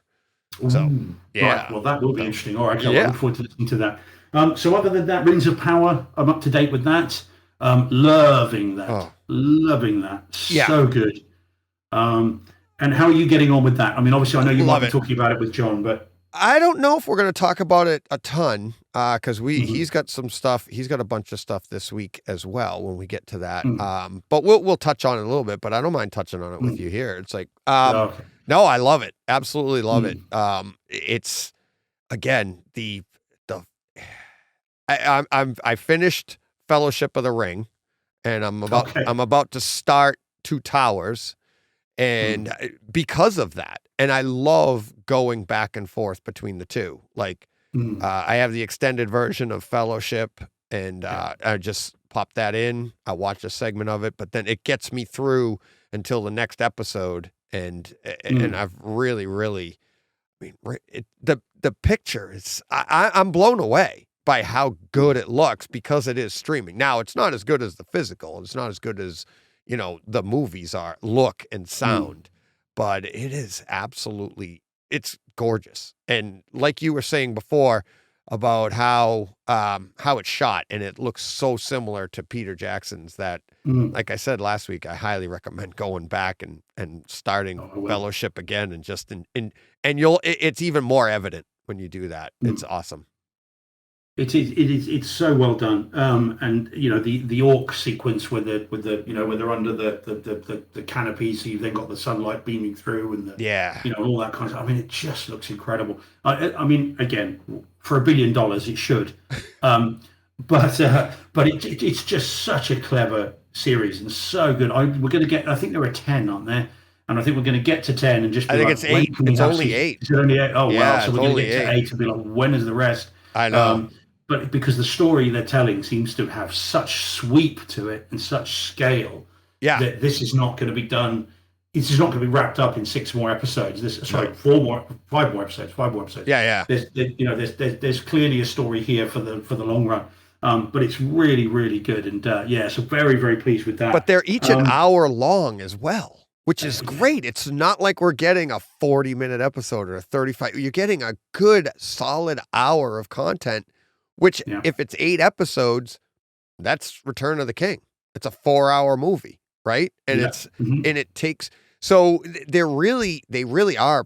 The production value that we're getting out of this, it is cinema-esque. It's the same thing. So that doesn't surprise me. And I think it shows a lot of what the future is going to be like too, you know. Do you think anybody else though would dare or would even have the resources to throw $1 billion at something? Apple couldn't do it. And do you think they could? Could they? Look at what they're doing with Foundation. They're doing the same thing. I think a lot of that billion came from getting the rights too. They had to pay, they had to pay for the rights to Lord of the Rings, and so they got charged for that. I think Foundation. Now I love Foundation. I know a lot of people on Apple. They didn't enjoy it. They don't like this. I was the same way. Not the same way. I'm much like I am with this Lord of the Rings of Power. I was like with Foundation. I just wanted more. They had a podcast at the time. It's still out there, but that went along with it, which was very good because it was the director. It wasn't just two, jamokes like us sitting down talking about it. It was actually the director telling you each episode how they did it. That is planned for they have written 8 seasons on that. And I think they've been greenlit for 4 already, definitely 4. And when they sit down with Apple and they go over the stories and stuff, and he says this in the podcast, he goes, oh yeah, this scene here is going to play out in season 5. And they're like, okay, let's back the truck up. Let's see if we get to there. And then they end up, obviously, by the end of the season, I think they said they're pretty much locked in. So, but same budget, same idea. They put a lot of money into that, and it looks and sounds like they did. So, yeah, I just wonder whether this is, is it the future where, because bear in mind, so few companies are going to be able to throw that kind of money at this sort of scale. And still, I mean, even Amazon was saying right up to the day of release, if this doesn't work, this is probably the end. Quite openly, as I understand it, if this doesn't work, that's probably the end of Amazon Prime. Because this is just we can't do this and not get a return.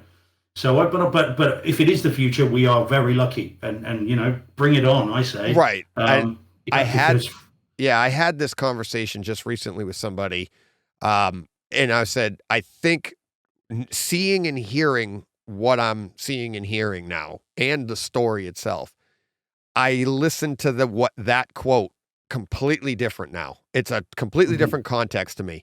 So what I think Amazon was saying is they knew exactly what they had in the bank. They knew, we hadn't seen it yet. It hadn't come out yet, but they knew. And now put it into that context.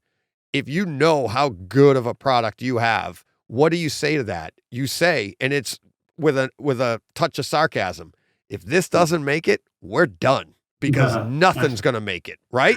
Am I right? Okay, yeah. You see what I mean? So when you look at it in that context, we all took it as a threat. Oh no. But no, I think they meant it no, we're that sure of it. If you put it into that context and if we got to talk to the person that said that, they'd be like, yeah, that's what I meant. We knew how good this was. And if nobody wanted to watch this, well, then what are we doing? Nobody wants to watch anything, right?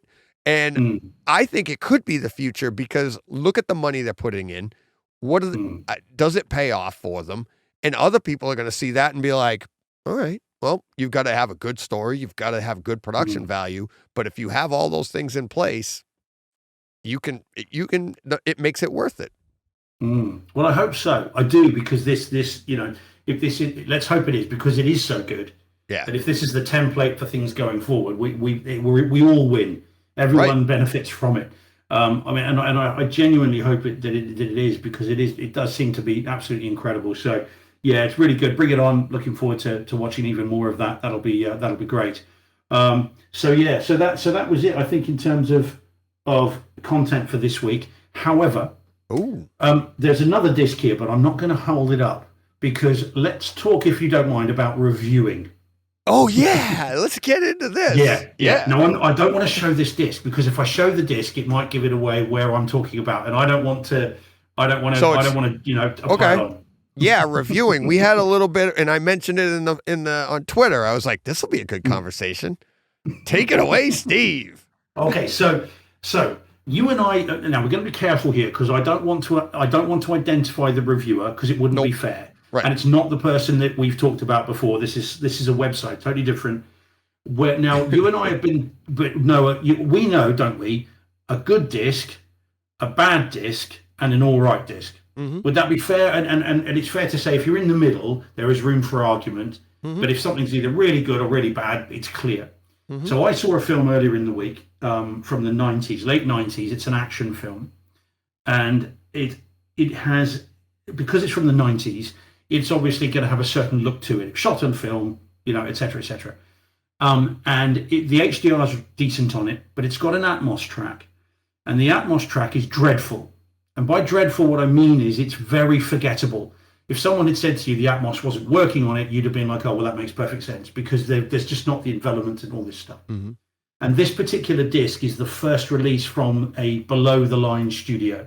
Okay, so it's not a normal studio that are releasing, which probably already has identified it, but there it is. I'm not going to actually say it.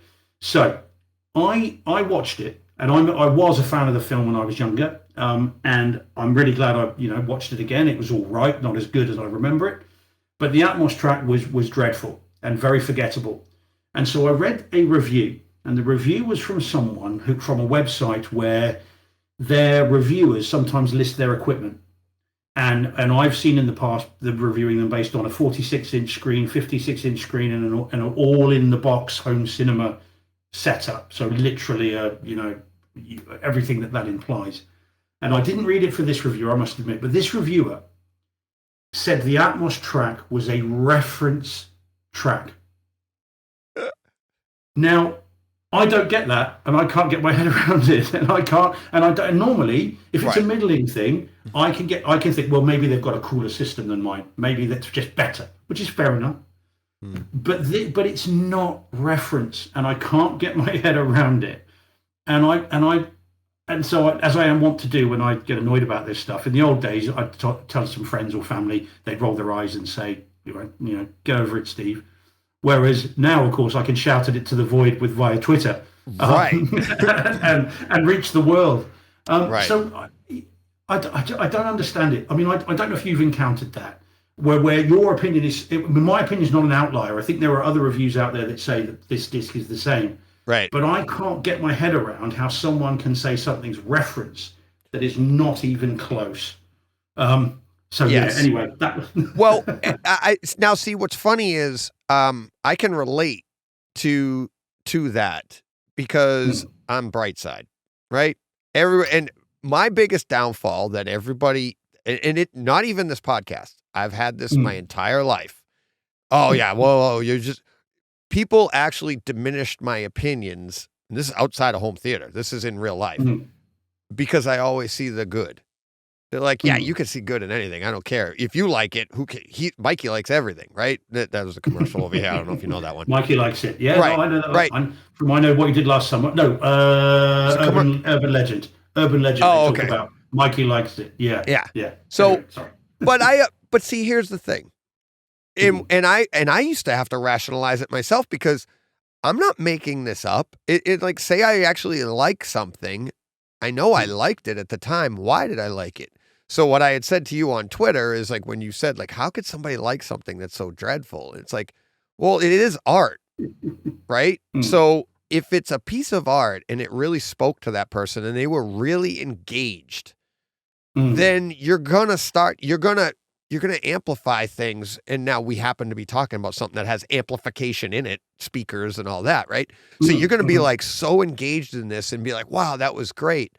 Doesn't mean that they're accurate. Okay. But what you have, like what I would do if I knew the person, I would ask like, how did you get here? How did you understand that? If I don't know the person, I don't even pay attention to it. Right? Because it's like, I'm not going to argue with people. I just know that, and to your point, like we can go over what kind of system. I would tend to believe that the lower your system, the more you flatten everything out and it all sounds similar because you don't get to have the advantage of the highs. You don't get to experience how great something can really be. Whereas like if you're on a 46-inch with a sound bar, that you can only get so good. Right. And you're not, so you probably don't even know what bad is, because bad is not bad, but it doesn't drop very far whereas the bigger you go, you'll be like, oh, now you see the advantages of it. So I said to you on Twitter, I'm like, I used to read reviews to try and get an idea on movies that I'd want to buy. And I was so excited, like you'd read something, but then what I found is, and again, this is years and years before I had a podcast, is I'd read a review and then I would go and watch that movie and be like, but I saw it in the theater and I really liked it. But now I can't help to think that he didn't think the sound was very good in this. So now I'm listening. You're actually listening for what they heard instead of just experiencing it. So that's why I'm like, I try to avoid all reviews of things, and people like, oh, I don't like, of course you hear murmurs. Oh, this stinks and blah, blah, blah. But as long as I'm like, I don't pay attention to it, and then I'll make my own opinion. And then you start to see, you can always find somebody that's going to agree with you and always somebody to disagree with you. So, but yeah, it was a bit of a shock in this case. And as I said, normally I understand the middle ground where we can argue about the merits of something. But as I said, this was kind of I was over here, and this review was over there, and it blew my mind. But that was the first review issue this week, and then another one arose today, this morning, which I think, and I agree with you. Yes, this one is where we'll have common ground. Again, we're in the middle here, which is So someone on Twitter earlier was reviewing Thor: Love and Thunder, and said at the beginning, first watch, let's see what people make of this. And then I thought, well, I'd be interested. I'm curious. Obviously, my opinion changed. Let's see what they think. And then clicked on it, and there was a thread of about 30 tweets, all done during the film. Yeah. So live tweeting it as they went. And that just blew my mind. Yeah. Yeah, because you're not experiencing the movie. You're getting to something. Now, what really like angered me about stuff like that is it's a 2-hour movie, right? Not only that, it's a 2-hour movie that came out months ago. It's not even out on physical yet, but it just dropped on Disney Plus. So this is your first opportunity to see it, and you're going to live tweet about something. You're not beating a deadline. It's out. Everybody know. If you care about the movie, you've already seen it. But now you're going to take the time to live tweet. So whether you like something or dislike something while you're tweeting, you might be missing the payoff to whatever the hell you're talking about. Because now you're doing this and you're not looking at the screen. You're not doing, it's like, I spend way too much time when I break down a movie to be like, this donkey is going to live tweet while he's trying to, on a first watch. I'm like, I watch a movie, I do a first watch, and even just coming up with the idea of a timestamp, it's like just to be able to grab my phone and without taking my eyes off the screen, just do a screen grab so I know the timestamp. That's how I get my timestamps. Then I go back through and I'll watch it. And here's what I've found is really interesting. And this is me, I saw something or heard something and I come back to it because I know there's a timestamp there. Something affected me. Something made me go, you got to tell your listeners about this. And damn it, Steve, I get to these stamps and I'm like, I don't see it. I don't hear it.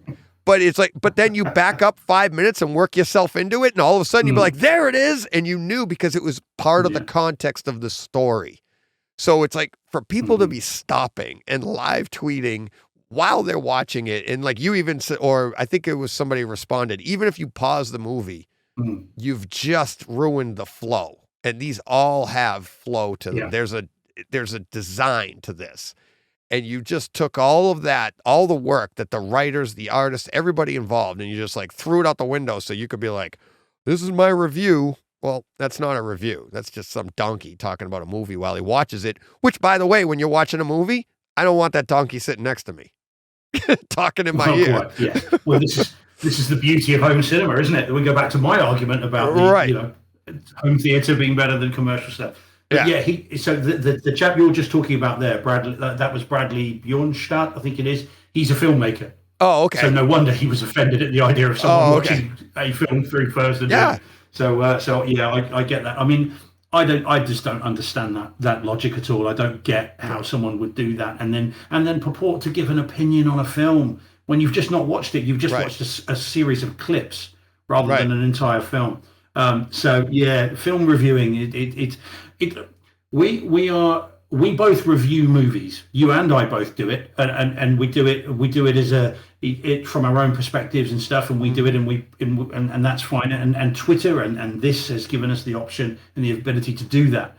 But it does suggest that there is a definite dark side to reviewing, and some are playing a bit fast and loose with it. I suspect from both of those examples. I reckon. I would agree with you, but at the same time, I wouldn't take that away from them, right? Because like my listenership, there are a lot of people that listen or would hear about this podcast and be like, he's positive about everything. And they don't even like that.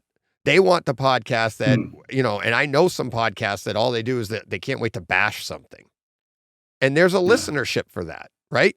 So there's nothing, and now here's the bright side of that dark side. There's nothing wrong with that. There's a listenership for that.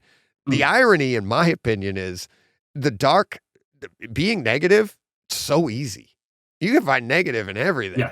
Try to find positive in everything. It's a lot harder. It's like, so that's why I appreciate our listeners that, these are the people that love what we're talking about. We've cultivated this audience to be, it's just people that understand our reviews, and I'm sure that if this person, whoever they are, just do your reviews. If they're all 100% negative, but you have a following, more power to you. Then that's great. There's a place for those people to go. I don't agree with it, but that's why I don't do that. So let them do that. And those people can go there, and the people that enjoy how we break stuff down, they can come here. That's all. So, and to be fair to that person, they're honest about it.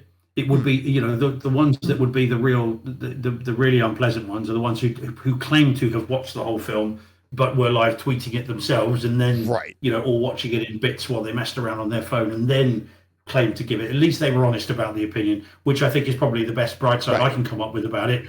And as long as it's an honestly held view, then it's got equal merit, hasn't it? Yeah, and that's just it. It's like all you can do is be yourself. Do whatever you want to do, and let the chips fall. And it's like I said that, John and I said that when we started podcasting.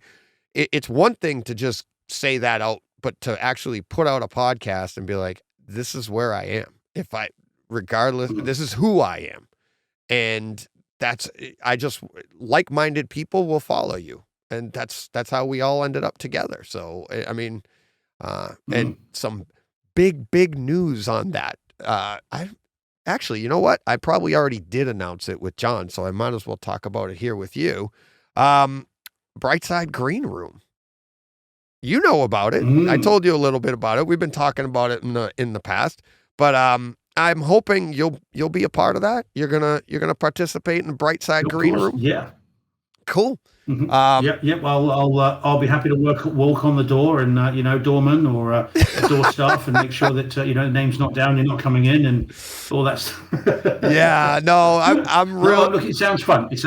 It's literally just to like what you were just saying. It kind of worked right into that, and I'm really excited for that. I'm really excited to get that kicked off, and our buddy Todd's taking care of it for us over at AV Nirvana, and he's going to host us and host all the Brightside home theater. I don't know what we got to come up with a name for the people that are in the green room.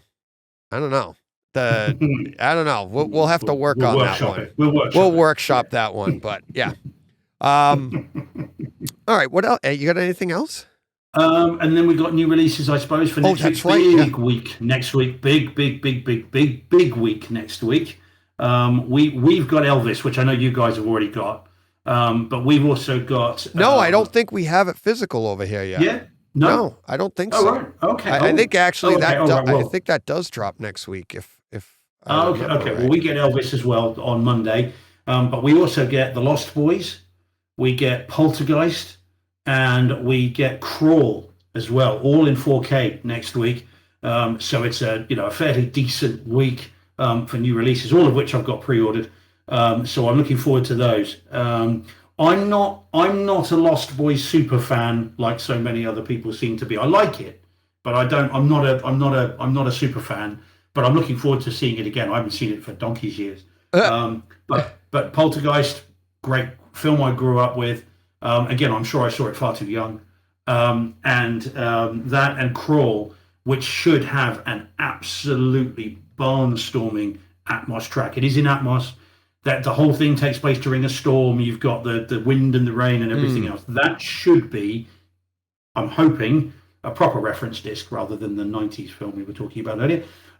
So that should be very, very good indeed. Fingers crossed. I'm really looking forward to that. And Elvis as well. I haven't seen it yet, and I know you have, and I know all the reviews are that it's decent. So I'm really looking forward to checking that out. And friend of the podcast, Justin Sluice, has been saying how good it is, and he's put up some 4K screenshots on his website, and they look great. Yeah. So I'm excited for next week. Just got a pile of stuff to try and watch in the meantime, so that we can get to that next week. It's definitely worth getting to as soon as possible. It actually it comes out as we're speaking right now. It dropped today, Tuesday. I thought you guys Elvis did. Yeah. It drops today. Yeah. So people are just getting it today. Next week we get all of this, everything you said: Poltergeist, Lost Boys, Crawl. Obviously, John and I have already been over this, but we also get Old Henry. Did you mention that one too? No, what's that one? Old Henry, Shout Factory. It's a movie from 2022. Shout Factory's putting it out. It's got Tim Blake Nelson, Scott Hayes, Gavin Tree. Stephen Dorff. I don't know. Looks like an older Western movie, but don't know. Stephen Dorff. He will always be one of the daywalkers for me. Yeah, exactly. Wonder if that's why. I am looking forward to Lost Boys. Don't get me wrong. I'm not criticizing the film. I wouldn't dare. The soundtrack to that is what's amazing. I'm hoping that the soundtrack for that is really like bonkers. Like I remember it being in the theater. It's a Warner's disc, I imagine. It would be Warner's here normally. So and they've done some great back cat releases. So hopefully it'll be good. Yeah. It's not Atmos, is it? It'll be a 5.1 track, I imagine. DTS 5.1 is what it's coming out at. Upmixed. It's all Neural X as far as we're concerned. Yeah, exactly. So it should be good. As I said, I don't know quite why. I don't know, but I'm not about to criticize that film publicly. I'm not crazy. That's like going on saying that Highlander's got issues, or I love Highlander. Those films where you've got. In fact, again, it's one that I like, but I'm not a super fan. But so many people are, and you'd be crazy to go onto a public forum and say anything other than, "Oh, it's really good," and it's very nice, because otherwise you get there can be only one. So it's one of those, but I will own it. And Highlander, funny enough, is coming out, isn't it, later in the year? It's one that I'll buy, but I like them, but I'm not champing at the bit to own them. But I have pre-ordered Lost Boys, and I'm looking forward to watching it again. Yeah. I mean, Corey Feldman and Corey Haim and all that, they are very good. It's our youth, our youths. Yeah. Mm-hmm. Yeah. No, absolutely. Poltergeist should be interesting too, and that's also a 5.1 mix. But I think the 4K on that should be interesting. That's such a good film. It's such a good film, and so many stories about the background of that film, and talking about a film we all grew up with. I think even if you're not a horror fan, that's a film that everybody saw, and no kid of the 80s, went to sleep with a tree outside the window the same way again after having seen that film. How it was a PG. It was PG-13. How that film got to a PG-13, I will never know. That's one of the most interesting stories about it, Steve. Is it is literally the first PG-13 movie over here. Yeah, that's why, right? wasn't it? That's why they did it. Yeah, and they were like, we can't, because we had before Poltergeist, we had nothing. It was PG or R, right? Yeah. So you went from all right, parental guidance. So you were guided until you were 18 years old, which I guess is okay. That makes sense. Like, let everybody choose. But it gave a little bit more. And this one came out, I was 12 when this came out. And my parents wouldn't let me see it. So this was that first horror movie I had to sneak and be able to see this. So I think a lot of people have that perspective, and this is one of the first horror movies that a lot of kids saw in the theaters. So it's like, because other than that, it would have been a flat R, right? So you're not going to let a 12-year-old go see an R. No. Not back then, because they did know the difference. There was a vast difference, I should say. Not they did know the difference. Now it's like once you get to the PG-13 and then you go to R, it's like there's only a little difference there. It's not as big a difference. So I think that's where it gets kind of its notoriety and its popularity. Is it's the first for many. Yeah, I mean, my parents were extremely liberal when it came to watching horror films. I think that's why I'm such a horror geek now. I mean, I was watching horror films far too young. I saw Jaws when I was probably about 4 or 5 maybe, and we were in New Zealand at that point. And I remember being on Bondi Beach in Australia, which has great whites. And I've still got scars on my nose and on my back from where I burnt because I was not going in the water. Yeah. So I just sat there and burned on the beach while everybody else went in. I saw horror films from a very young age, but Poltergeist has a special place. That definitely was a movie that pushed the boundaries. I can't wait to see that again. And for me, because I don't remember seeing that in the cinema, I think it will be on the biggest screen I've ever seen it on. And then with Upmix surround, I mean, it should be absolutely fantastic. Yeah. I'm looking forward to that. Really? Yeah, we've got next week's a great week. Oh yeah. Yeah. It's going to be big week. One more thing on Jaws. I saw Jaws when I was younger because now here's what I just thought of it when you said it, because it was edited for television. Okay. So Jaws was made by a sock puppet. Was it just every time? Well, they edit out the gore, right? Okay. Yeah. So they would have, I'm guessing that's what they would have done. But the irony of Jaws, it wasn't about the gore. It was about the suspense. So you still got the horror aspect of Jaws. As a little kid, I remember seeing this at home and being like, my parents let me watch it because they're like, well, it's been edited. Yeah, but it's the mental makeup. Like, oh, I got to go in the ocean. It's like, so yeah, I don't know how old I was. I think they edit out a lot of what happened at the end when, what's his name, slides into the shark. Quint. Yeah, when Quint flies into the mouth. Into the mouth. Yeah, like a lot of that was edited. Like you just heard him go and and then the next thing you know, he got pulled under and you're like, oh, okay. And you wouldn't have seen the head, Ben Gardner's head, either in the boat. You wouldn't have seen that, presumably. They would have edited that out as well. Yep. Yeah. Just the reaction shot. I'm trying to think of how I saw it, like my memory. I think he just, like, because you do see it under the water and you go, oh, and like he got scared, like he saw something, but you didn't know what it was. So, but again, it's all like, I mean, it worked on television. So, especially for a kid who's already scared out of his mind. Well, they used to show them in New Zealand. They would show them. My parents used to do camping quite a lot, and at each campsite there was like a small village hall, and they would show movies in those halls on a nighttime. That's where I think I first saw Star Wars: A New Hope. Oh. I don't remember that, but I think I did. I remember seeing Empire in the cinema, but I don't remember seeing Star Wars. I think that's where I saw it. But I'm certain that's where I saw Jaws. Now, so I was in off the coast of a country where great whites regularly swim, but you, of course, would have been just down the road from Amity and that's that coast and the Atlantic Ocean where it was filmed. Yeah. And again, another conversation I just had talking about horror, and I'm like, I grew up with going to the beaches, and like there are segments that you can go to, and you see Martha's Vineyard where they filmed it, right? So you're like, you want me to go in the water? That's where they filmed the damn thing. Right there. I can see the island. It's right there. It's like, you know,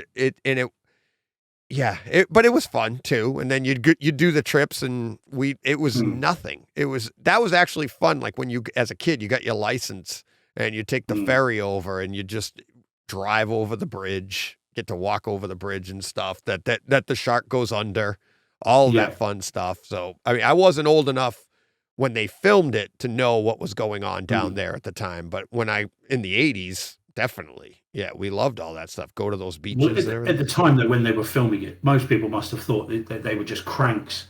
You know, it was a Roger Corman film. Some young guy called Steven Spielberg, never heard of him. And you know, they're just some ridiculous rubber shark sticking out of the water, and there's a little crew, and no one knew because the blockbuster hadn't been invented yet, had it? That was the film.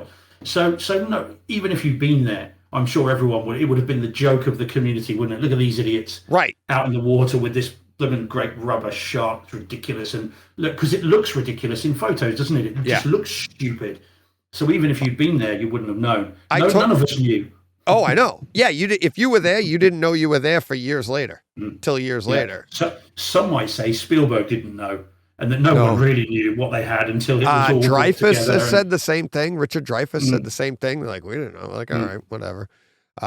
But yeah, it's and speaking of the shark looks stupid. I said it when I reviewed that one, and when the shark's hanging up and it's like a Sharpie for eyeball. I need to rewatch that bit. I need to watch that. I remember you saying it, and I haven't been back. And I love that film. Yeah, I love it, love it, love it.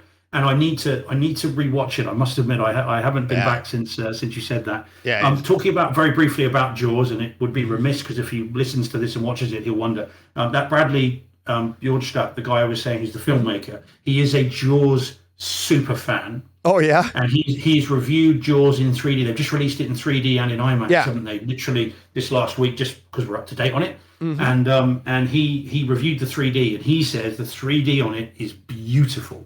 I heard that. He says really good, and he's going to see it in IMAX next couple of days, and he's going to review that. And he's can't wait to see it. But he says it might, he says, lead to a resurgence in 3D. It's that good. So I'm curious now. I'm over 3D. We've talked about this before. I'd give me 4K any day of the week. But his comments on that have got me curious. And I must admit, it's out here this weekend, so I might have to go back and give that another go. I think. I like 3D. I like it in my theater. I like it in I haven't been out to. It's harder to see 3D because they allocate it to like the 10:30 showing. And that's it. Most of our blockbuster movies all have a 3D companion with it, and it's all like, 10:30 3D, and whatever. But maybe if I could get to see it, if it comes out physical, I'll definitely buy it. Well, I've got 3D too on the Z9Ds, one of the last LCD TVs that had it. Well, one of the last TVs that had 3D. It's one of the reasons I bought it. Although we've had this conversation before. For me, 4K just can't be beat, and if I don't have to watch it with glasses, then I'll choose that. But seeing a film that's been lovingly and meticulously remastered for 3D by the director, and I'm told Spielberg was involved, then that's interesting. And if a super fan says it's good, because they would normally say it's rubbish. So if a super fan says it's good, then that certainly had me interested. So it might be one worth seeking out. Do you think this is a coincidence, or do you think that him and Cameron are working together? And I'm not even kidding. No, I know they're friends. Do you think it's like, we'll start releasing this and get the resurgence of 3D? And then you thought Jaws looked good in 3D. Wait till you see Avatar 2. Or the 4K remastered Avatar coming out. That's what we want. But then Avatar 2 and...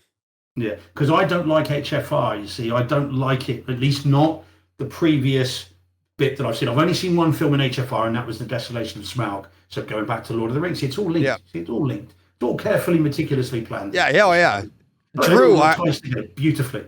Drew, the bright side producer, let us know. Yeah, this right on script, Steve. Way to go. Absolutely bringing it right back around. So I've seen The Desolation of Smaug in HFR. I thought it looked horrible, just distractingly, terribly, awfully bad. And I couldn't Just so I don't want to see anything else in HFR either. But see, that's the thing is now I love what you said there because you said distractingly bad. Is it actually bad? I think it looks fantastic. But to your point, it's distracting. It's so crystal clear that it gets do you see what I mean? Like you can't honestly say that the image looks bad. It's just not the way you see a movie. But it makes everything look fake. It makes everything look like what it is, which are sets.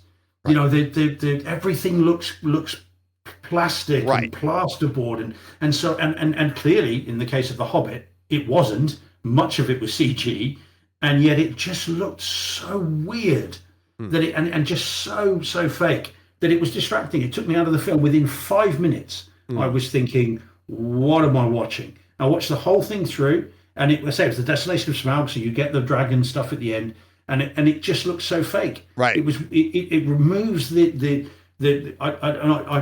more intelligent people than me would be able to put it much more articulately, I'm sure, in terms of the it's called a Brechtian alienation device, something that is between you and the audience that gives that sense of film. So whatever it might be. In the old days, they put a surround, you know, like the curtains around the screen to give you that sort of setup. And so I wonder whether that's what that is in this case. But the 24 frames per second just seems to just have that motion and hides the artifice of the fact that it is just sets and it's all just make believe, which HFR takes away from me. And it does for everybody. Yeah. Yeah. So I can't see Avatar like that because I really like Avatar. I love the first one. I can't wait to see the second one, but I don't want to see it that way. So, see, everything you're saying is like you're right, and what it is like, and I've said it here on the podcast before. It's like when you make something bigger, but then you shrink it down, all those little flaws go away.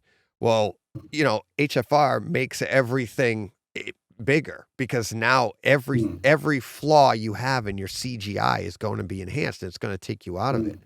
But imagine HFR done right, or say those sweeping landscape shots in Lord of the Rings where there's no CGI. It's just a shot of the mountains and imagine the depth imagine the depth of detail that you would get in that shot. That is what I think somebody like Spielberg, Cameron is going for. It's like, you're right. It's like maybe HFR isn't meant for something. They were too early in their infancy. And let me back it up for you. 1970s, they're not shooting Jaws with 4K in mind. And when you watch it in 4K now, the fact that there isn't CGI and it's more, you know, it's all practical effects, but even those practical effects, that shark looks way more rubbery today than it did back in the 70s when, to your point, there's a separation between viewer and world, right? You know that there's a film, literally a film over the screen. Yeah. That's why it's called film. Separating you from that and eliminating those flaws, right? Those inherent flaws. This is all now. It's just harder for the artists, for the people shooting these. Like, you make a mistake, we're all gonna know it, and so it all comes together. It's like, I think 100 years from now, maybe they are shooting at that rate because they know how to do it right, and it gives you that sense of depth that we've talked about. It maybe this is the direction you go to get passive 3D. And if it's done correctly, I'm curious about. So I'm curious about that. That sounds great. And if that's what he's working on, and in Cameron we trust, because the man, whatever else he may be, he knows what he's doing. And if he is, then I'm curious about it. But HFR, as I know it, and I sound Luddite even as I'm talking about, we have tech people, and here's me saying, new technology. Is nevertheless, as I've seen it, I didn't like it at all, and I haven't seen anything to change my mind. I mean, Billy Lynn's Long Walk and Gemini Man as well. Just I don't own either of those. I've seen clips of it and seen exactly the same problem, and just thinking, I just life's too short. There's too much stuff to watch to sit through those and just be like, oh, that looks fake, that looks fake, that looks fake, that looks weird. you know. So if he, I'm all power to Cameron. Not that he cares in 1 second what I think about anything. Nope. But if that's what he's got coming, then happy days, and I look forward to that, and good stuff. But the trailers look really good. So what we've seen looks great. So let's just have that. Yeah. Yeah. And that's the thing. I love it when people push the envelope, and that's, and that's what you want. Top Gun talk. Yeah, exactly. Pushing the envelope. There we go. Pushing the envelope. So, So do we have anything else? Any more onward and upward? I've got some little friends to say hello to. Oh, I know God. you're a big fan of the. No. You let everybody know you're showing snakes, a handful of them. But when we toys. Yeah, Just I know. toys. But when we first connected, you had them all draped all over you when we first got on, and I was like, "Is that real?" Because I don't know if they're real. You had them all over you the other day, and I'm like, "No, not a fan." But you had asked me earlier. You're like, "Is it a phobia?" And I'm like, "No, I'm not like I can handle them. I just prefer not to." Like I've had one. We had we had a decent size. Probably about 4 or 5 feet long, and my wife ran its tail over accidentally leaving for work. So he was stuck to the driveway, like the back end of him. So I had to pick him up and take him into the woods, and he wasn't where I left him. So I was happy for that. I hope. Yeah. But yeah, I'm just like, if I see one and I'm out, I'm like, yeah, get away from there. So not a fan. I grew up, I wanted to be a herpetologist before I wanted to be a lawyer. And I've loved reptiles and amphibians since I was tiny. So any chance I get to see snakes, handle snakes, I take it. So you became a defense attorney. Yeah, well, very different kind of snake. I had to make the joke. Like, it was sitting right there on the tee. It was, just like the snakes. But yeah, no. So I loved them. And when I can, I'd see them. And I found a place in Spain that is a small shop where the guy was a snake super geek, Spanish chap, lovely guy, and he was like, "Come on in." And before I knew it, he was going tank to tank, taking the snakes out. Do you want to hold this one? Do you want to hold this one? Yeah. He had hissing cockroaches, scorpions, tarantulas, chameleons, and all this. So just like, look, here it is. Yeah, it's great. Yeah, so that was fun. We had one of my son's birthday parties, like 8 years old or something like that. We had a guy out like that. He pulls up in a van and he hosts it, puts a blanket out on the front lawn, and all the kids gather around, and he just starts pulling. He has all of these car carrier things, and he's same thing, pulling out all sorts of things. Kids sitting there with spiders on them and snakes and lizards, and I'm like, okay, I'm just videotaping it. Like, that's it. I'm over here. Yeah, exactly. I'll be over here. So, oh man, but all right, there we go.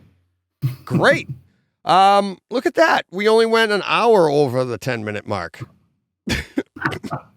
And I mean, nothing can stop us. Nothing can stop us. Nothing can stop us now, Steve. Onwards and upwards. Onwards and upwards. Great ending. Thanks, buddy. We'll talk next week. Will do. All the best. Cheers. And we're back. Whew. My throat, John. I've been talking all day. It's like, yeah, you haven't stopped. Oh, no, I mean, not even a joke. I'm going away this weekend, and so I'm going away this weekend. So I had to record 2 Takeover Tuesdays last weekend. Oh yeah. And so Saturday I recorded with Andrew, which is coming up next on Tuesday. Sunday morning I recorded with Mark. Left there, went right up to the grill for the football game, talking with everybody up there, hanging out, watching football, having a couple of adult beverages. On Monday morning, I'm at work and I'm talking like this. And I'm like, I sounded like I'd been at a concert. You know, right. How you come home and the next day you're like, oh, because you were singing along so well. I was like, why is my voice shot? And I got home from work and my voice was still breaking up. Jen's like, you haven't shut up for 3 days straight. Exactly. What are you talking about? I'm like, yeah, okay. You got me there. All right. You got me. So how's that different than any other 3-day stretch? That's my question. Good point.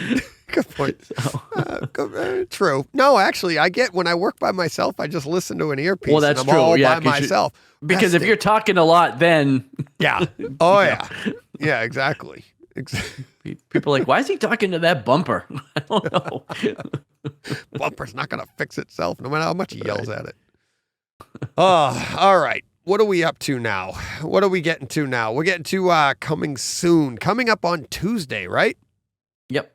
All righty. Here we go. That was, and oh, thanks to Steve. Another great 10-minute conversation. Appreciate that. Yeah. Thanks, Steve. But all right, let's get to what's coming up next Tuesday.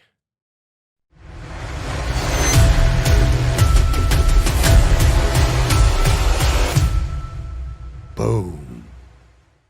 There we go. What do we got coming up? We have, first up, we have Poltergeist from 1982 in 4K. That's coming out. Steve and I just talked about that too. I'm actually really excited for this. Steve and I were thinking, we actually got into the whole idea that this was the first PG-13 movie, right? Might be. I don't know. No, it was. And it Was it? Yeah, and it was like, wow, this is like our first foray into horror and stuff. So, especially I was 12. We were 12 when it came out. So I wasn't even allowed to see it. I had to sneak in to see it. So it's kind of a big deal. And that, like he said, it's like this should look fantastic. It's going to look and sound better than we've ever seen it before. I think I'll be disappointed if it's not. And then the next one, right along the same lines, just short 5 years later. This one I'm actually looking forward to a little bit more. The Lost Boys from 1987. The soundtrack on this, all that, what was In Excess was on there. Such good soundtrack. I can't wait to hear it.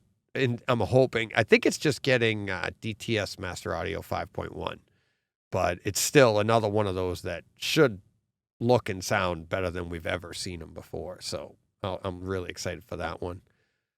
This one here, just from 2019, Crawl. You remember that one? The horror movie, the alligators in the water and stuff like that. Right. It's 4K. That one is getting an Atmos track, I'm pretty sure. So Blu-ray.com is saying TBA, but I think Steve said it is getting an Atmos track. So hopefully we'll be getting Atmos on that. And that should be really good with the storm and everything. There's a lot of good stuff in there. I haven't even seen it. So. Oh, really? Yeah. Yeah. That'll be a fun home theater one. Next up, we're getting Indiana Jones and the Kingdom of the Crystal Skull. And that's getting a steelbook limited edition. I believe it's might be Best Buy. I'm not 100% sure on that. Maybe not. But it is getting a steelbook limited edition, so you might want to check it for its special features there, G. Cornell. Also, Lost putting Boys. a coat on a turd, right? Yeah. Lost Boys. Why is that getting a steelbook? No, I mean, yeah, like exactly. the worst movie ever. Lost Boys is also getting a steelbook as well. But next is Batman: The Long Halloween Deluxe Edition. John, they first they sold you part 1. Months later, they sold you part 2. Now they want to sell you all of it together. You don't have to put in 2 discs. How about that? Aren't they nice? And you'll buy it. Yeah, I almost did on they've had it on Kaleidescape for like a month and a half. Oh, really? And it's like $40. They're literally selling you it for the price of the 2 other movies. Right. Couldn't even knock it down to like $30. Right, exactly. And it is, it's really, it's like a 3-hour animated feature. Yeah, it's long. It's long with both parts. It's good. It was. It was really good. I really enjoyed it. But at a 3-hour feature to pay double for exactly what I already have, I'm going to need that break to stretch my legs anyways, you know? Exactly. It's like 3-hour movie. That's like a podcast. You got to get up and stretch your legs, right? Oh, all right. And then lastly, we have Old Henry. I don't even know what this is. Is that a candy bar? Yeah. Well, yeah. That's an old Henri. Or maybe this is old Henri. I don't know. Looks like a Western. It's got Tim Blake Nelson, Scott Hayes, Gavin Lewis, Trace Adkins, and Steven Dorff. So All-star cast. yeah, exactly. And it's from 2021. I'd never heard of it. The cover of it, if you're on YouTube, you'll see the cover. It looks like an older Western movie or something. Never heard of it. So the cover actually looks very similar to Young Guns. Oh, really? Yeah, with the characters all paced out across the top, spread out across the top. So, yeah. So that's it. That's it. That's coming out on Tuesday, September 20th. So check out all of those. All right, John. What else do we got here? Now we're getting into real home theater experiences. What did we do this week? What did you do this week? You ready for that? Sure. All right. Projector's all powered up, ready to go. Why don't you start out? We'll save, obviously, Love and Thunder for last. Yeah, so then really I just have two quick ones, because this was just me playing with my amp, really. Oh, okay. So, after I got the amp hooked up, Saturday afternoon I came home from work. I put in the trusty Star Wars A New Hope Yep. disc. On disc. And watched Chapter 1. So this is the 4K disc, Dolby Atmos. Yep. I basically just watched the first chapter. So, I went through the 20th century, the Fox Music, the Crawl, and then, the beginning scene on the Tantive 4 there. Just wanted to hear it with the amps, and like I mentioned before, it just was cleaner. I was kind of listening for the drum, listening for the things you were talking about when you put your amps in, and I think I heard them more than I normally do. Yeah. But yeah, just the, you've got laser beams echoing through the corridors, but yeah, again, just cleaner, just better surround sound. Again, this is the best I've ever heard it. Hoping it's not just the placebo effect of plugging in my amp, because the problem is there's no real good way to A/B this, right? You can't, yeah. I can't pull my whole system apart. It was already a hassle putting it together. Odyssey. Yeah. Rerunning. Well, I wouldn't have to rerun it. I would just re-download it, because I didn't delete my old profiles. So I could. Good call. Look at you, pro. Yeah. Yeah, I thought of that. It's like, well, if for whatever reason I want to return the amp, I could just download the old profile, but I probably would just rerun Odyssey anyways. But yeah, there's no real good way to test this side by side. So to my ears, it sounded better than I've ever heard it before. But again, hopefully I'm not just telling myself that because I put another $500 piece of equipment into my system, Yeah, So. I see. I think it's like when you start hearing stuff, and I think the proof is in the pudding over time. Like I've said on the podcast before, you can do the reason you and I do Star Wars is because we know it so well. Right. Because I've heard this a million times. A million times. And then when you go to listen to it again, and it's like, wait a minute, there's no way it was like that before. There was a feel and there was something. And it's like, and like when I did mine, I had to call Joe down because I'm like, he's the one that was like, he's not as detailed with it as I am. And even he was like, oh no, like his eyebrows went up. So, yeah, I get it. But here's the other part. Even if it was the placebo effect, who cares? Yeah, I'm happy. You're happy. I'm happy with it. Right? So, it's like, I mean, imagine you just like over the years, we've put this money and it's not true, but you just keep putting money in, but you just keep thinking I'm getting a better experience each time. Every step I take is better. Oh, this is so much better. I'm doing it for me. Right. It's like, so if I'm entertained, isn't that the point? That's all that matters. Because honestly, my wife could care less about any of it. So I'm not doing anything to improve her experience at all. It's all for me. So still talking about the movie. It's all for you, Damien. Still talking about the movie in the theater, right? Right. But yeah, it's all for me. So if I'm happy, I guess it's worth it. It's money well spent, right? So. Yeah, exactly. And I mean, if you added up all the money at the end of our lives, and said, you spent all this money on this, would you do anything differently? Nope. Nope. Either way, I'm where I am today at the end. Right. It's like, Exactly. I had a good time doing it. So let's go. Now, let me ask you this, though, before we get on to your next experience, which is, Jesus, talk about testing your amps. Can't wait to get to that one. yeah. We'll get to that in a second.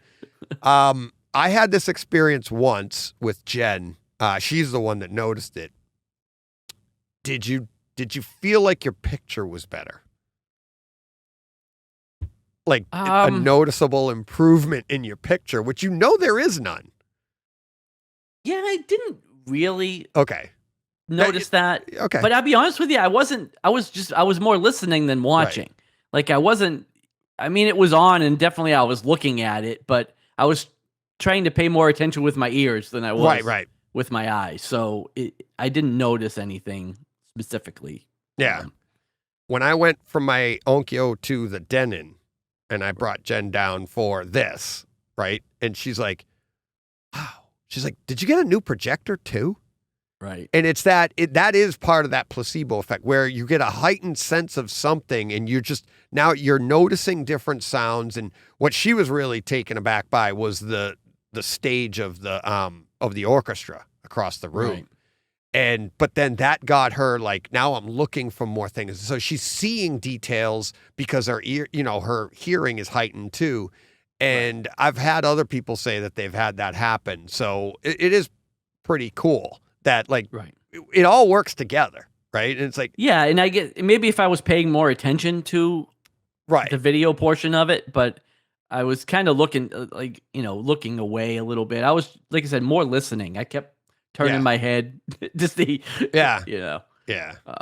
what I could hear. It's hard to see the screen when you're looking behind you. Yeah, I'm like looking at the speaker over here, looking at the speaker over there. Right.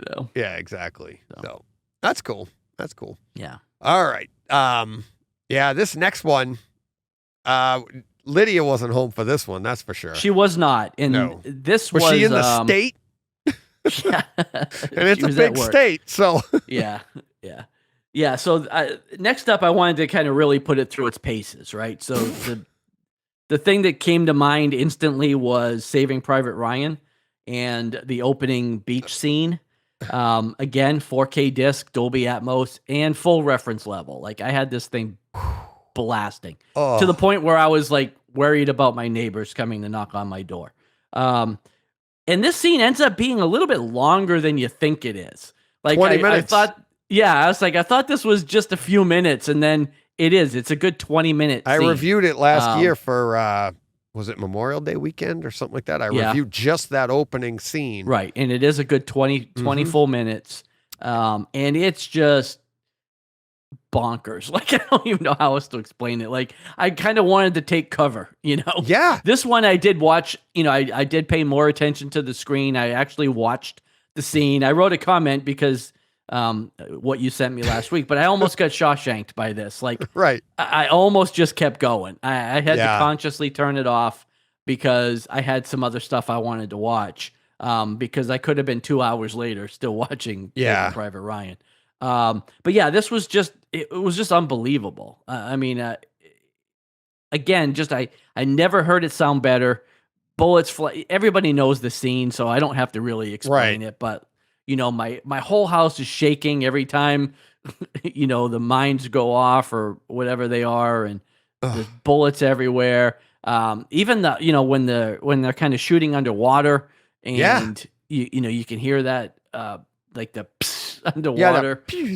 That's a weird noise. That underwater noise. It's hard to make the underwater when you're not bullet noise. Yeah, the underwater bullet noise that you can't replicate without water. But yeah, it was just phenomenal. Like super clean, super distinct. Again, this is where the surrounds were really working. I could hear everything, like I said, mines, bullets, people screaming in the back channel, just crazy. And yeah, I mean, definitely reference material on that scene. So yeah, that's a tough one to that's a test, and that's a great one. It's an incredible, and it's like you said, you think you're like, oh, I'm gonna watch this scene, 20 minutes later. You're Yeah, like, it was long. it's still going.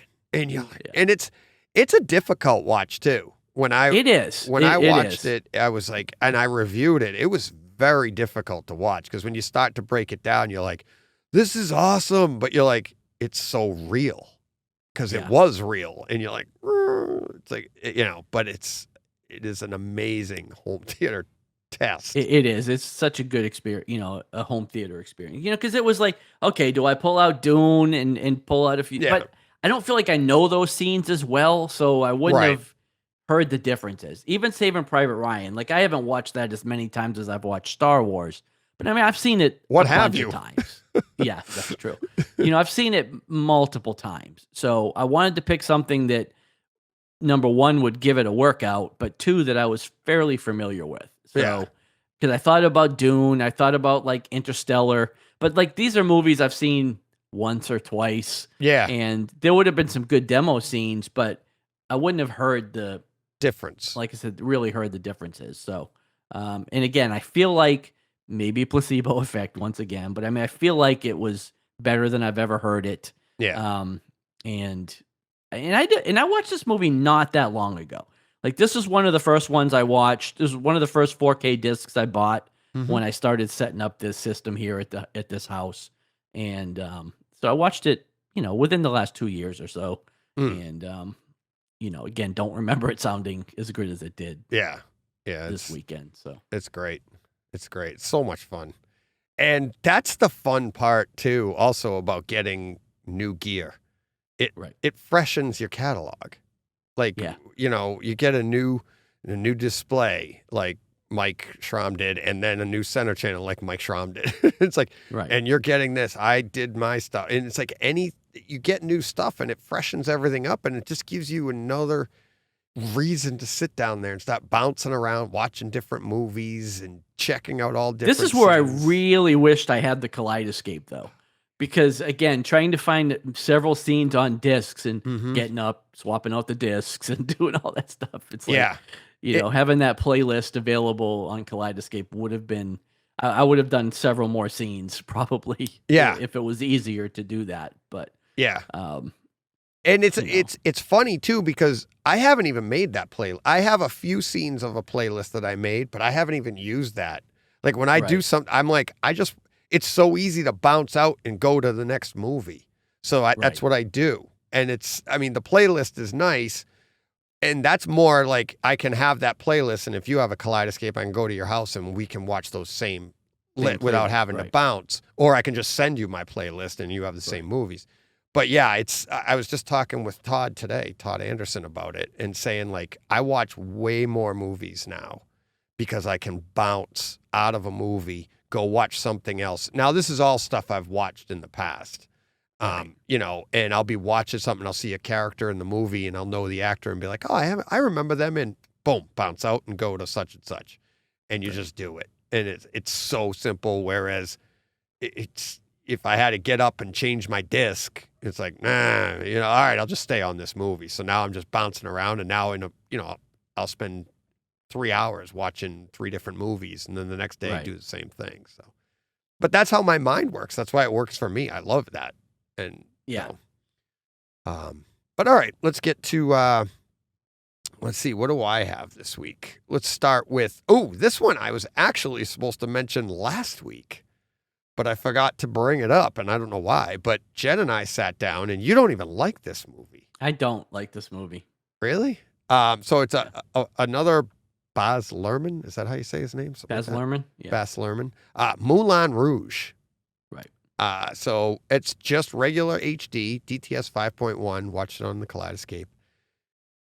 It's amazing. And Elvis just came out today as we're speaking now. So this week Elvis comes out. But we watched this last week. We watched it on Monday of last week when she was off. We were for Labor Day. And we watched it together. She loves this movie. I love this movie. And just watching Obi-Wan sing. It's just, you might not like the movie, but man, can that guy sing. I like his version of your song though. Oh my God. I've been singing it since I watched it. Not as good as him, but yeah, you just walk around, nobody's in the house, and you'll be like, you just start. I won't do it here because if I do, I'll just be. Nah. But yeah, this is another one that's like similar to Elvis, only Elvis is in 4K with Atmos. But the colors, everything is popping, and they're singing, and it's so dynamic. It was just so much fun, beginning to end, just watching this movie. It is one of the. Maybe I'll have to revisit it one of these days and see if I Oh, have a different feeling about it. when was the last time you watched it? I think I've only watched it once, and probably Was it on an iPad? Whenever it came out, like it was on my iPad. No, way back when it first came out, and Try it on your like new system. HBO or something. You know what I mean? Yeah. Like whatever it streamed. I Yeah. wasn't even streaming then, right? How old is this movie? It's It's when did pretty it come out? old. It's pretty old. I had a poster of it when I built the theater in 01. Okay, yeah. So I probably just watched it on HBO I- on like DirecTV. You know what I mean? I want to So- say it came out in 01. Okay. Because he had already played. He had already Obi-Wan. It came out in 2001. Yeah. Oh, one. Okay. So he had already played Obi-Wan. And when I built my theater at the end of 01, it had already been out. We loved the movie. I have it on Laserdisc. And I put in 3 posters that I spent a lot of money on, just the right glass, just the right poster, just the framed. I had them all professionally framed. And I did Star Wars, Spider-Man, The Crow, and then I did Moulin Rouge for Jen. So that, and because she loved the movie, I loved the movie. I think it's a great home theater experience. So I wanted that. Those were the 4 main posters in my room, and it is, and it holds up today. It's in, just in HD. I know I didn't see in HD back then, and I haven't honestly. I haven't seen this one in a while, but I definitely recommend revisiting it if you can, maybe on disc. But it's so dynamic in every sense of the word. So, yeah. All right. Next up, I watched another Michael Mann movie. Not as dynamic. Collateral. Yeah. It was good. The movie's great, but it was maybe it's a tough week for me to watch Collateral. Too much other good stuff. No, that's not a fair. That's what I was going to. How else do I say it? Like, Collateral's a different kind of movie. And what I would say is it's like comparing Heat to Ambulance. Right. And it's like Ambulance is like Thor, Love and Thunder, and Heat is just like Collateral. Right. It's like, but it's a more cerebral movie. But there was a lot of grain. It was on Kaleidescape. It was 4K. HDR, but it was just DTS 5.1. There were some really nice crisp scenes, but then there was some grain in there that just seemed a little bit like, a little too much. Like, it got too grainy at times. But the opening scene, especially like I put in my notes, opening scene was heavy grain. Like, literally, like the first thing you see, you're like, uh-oh. But then it's smoothed out as they're going through the airport and stuff. So that was kind of nice to see. But then you go into the garage, to meet, what's his name? Jamie Foxx. Jamie Foxx. Yes. Thank you. Yeah. You go into the garage to meet him, and the garage sounds in there. It's like everything's going around all around you.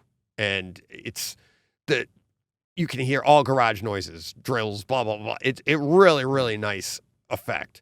The score, really nice throughout the movie, and this has a really nice score to it. I mean, Michael Mann, it's just really good.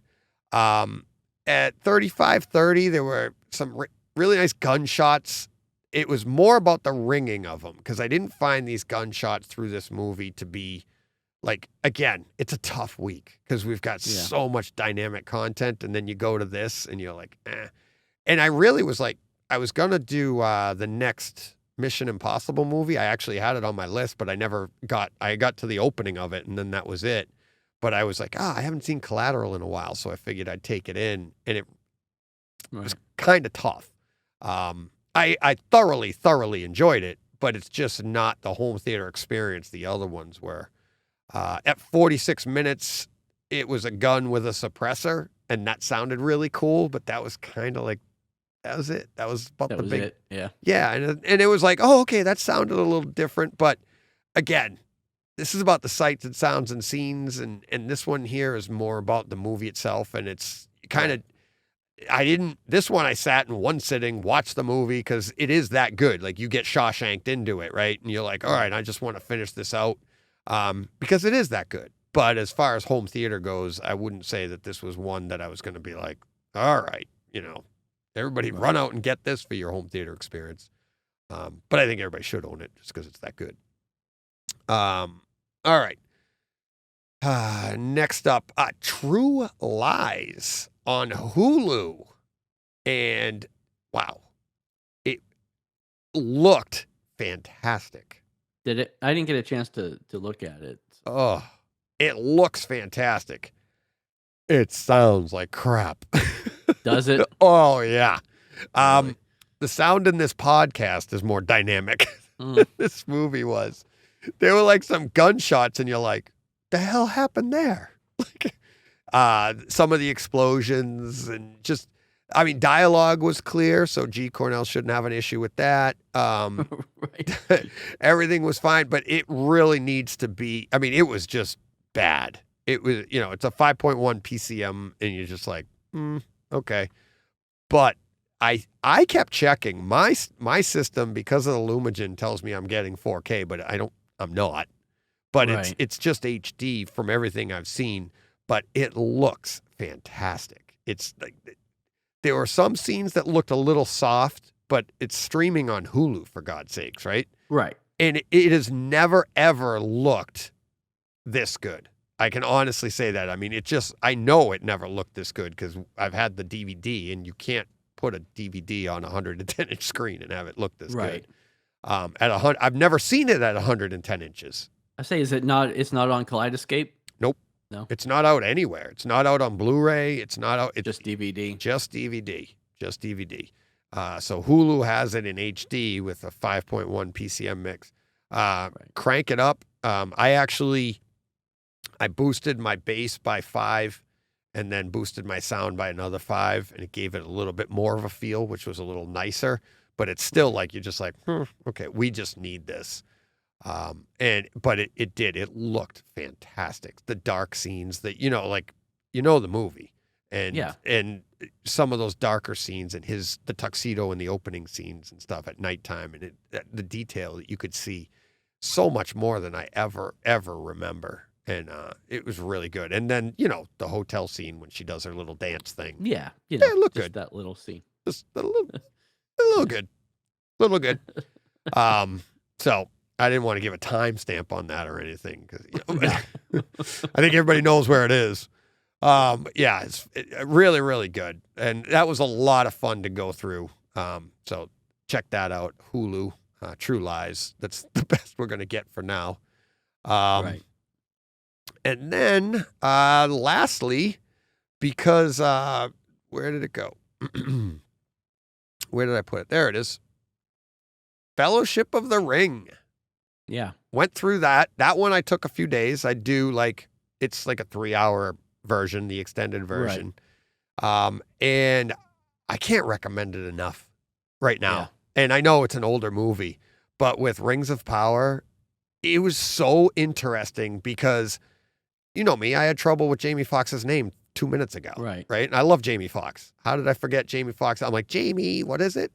I'm learning so much stuff from Rings of Power, like characters' names, other things. The entire idea of like Aragorn and his lineage. Right. And it's like hearing it spelled out in the extended version, just in little, at the time, it was like a throwaway conversation. Right. And now you're listening to this, plus looking at this thing with the Lumagen in an entirely different light. Pun not intended, whatever you want to say. But like, in the extended version, when they go into that where they meet, what is it, Gwendolyn? She's in Rings of Power. Galadriel? Galadriel. Yeah, Galadriel. Yeah. When you meet her in the movie and you go to that elven village or whatever it is, and it's dark and it's up the tree or whatever, and it's just the detail in there. It's in the bright lights, and the hue that they put over the screen is gorgeous. Everything. Yeah. I haven't watched them since I got the projector, but we watched them when the box set came out. It was a year ago or so. Yeah. We sat down and watched all 6 movies over a couple of weeks, and Yeah. they were beautiful on the on the Sony TV. So I can't wait to watch them again, honestly. But yeah, it's connecting the dots between It really is. the old stuff. Well, like in this week's episode of Rings of Power, I don't know if you watched it yet. I'm assuming you did, but we met Isildur, and That's what I'm saying. Yeah. yeah, and he's pretty important. Yeah.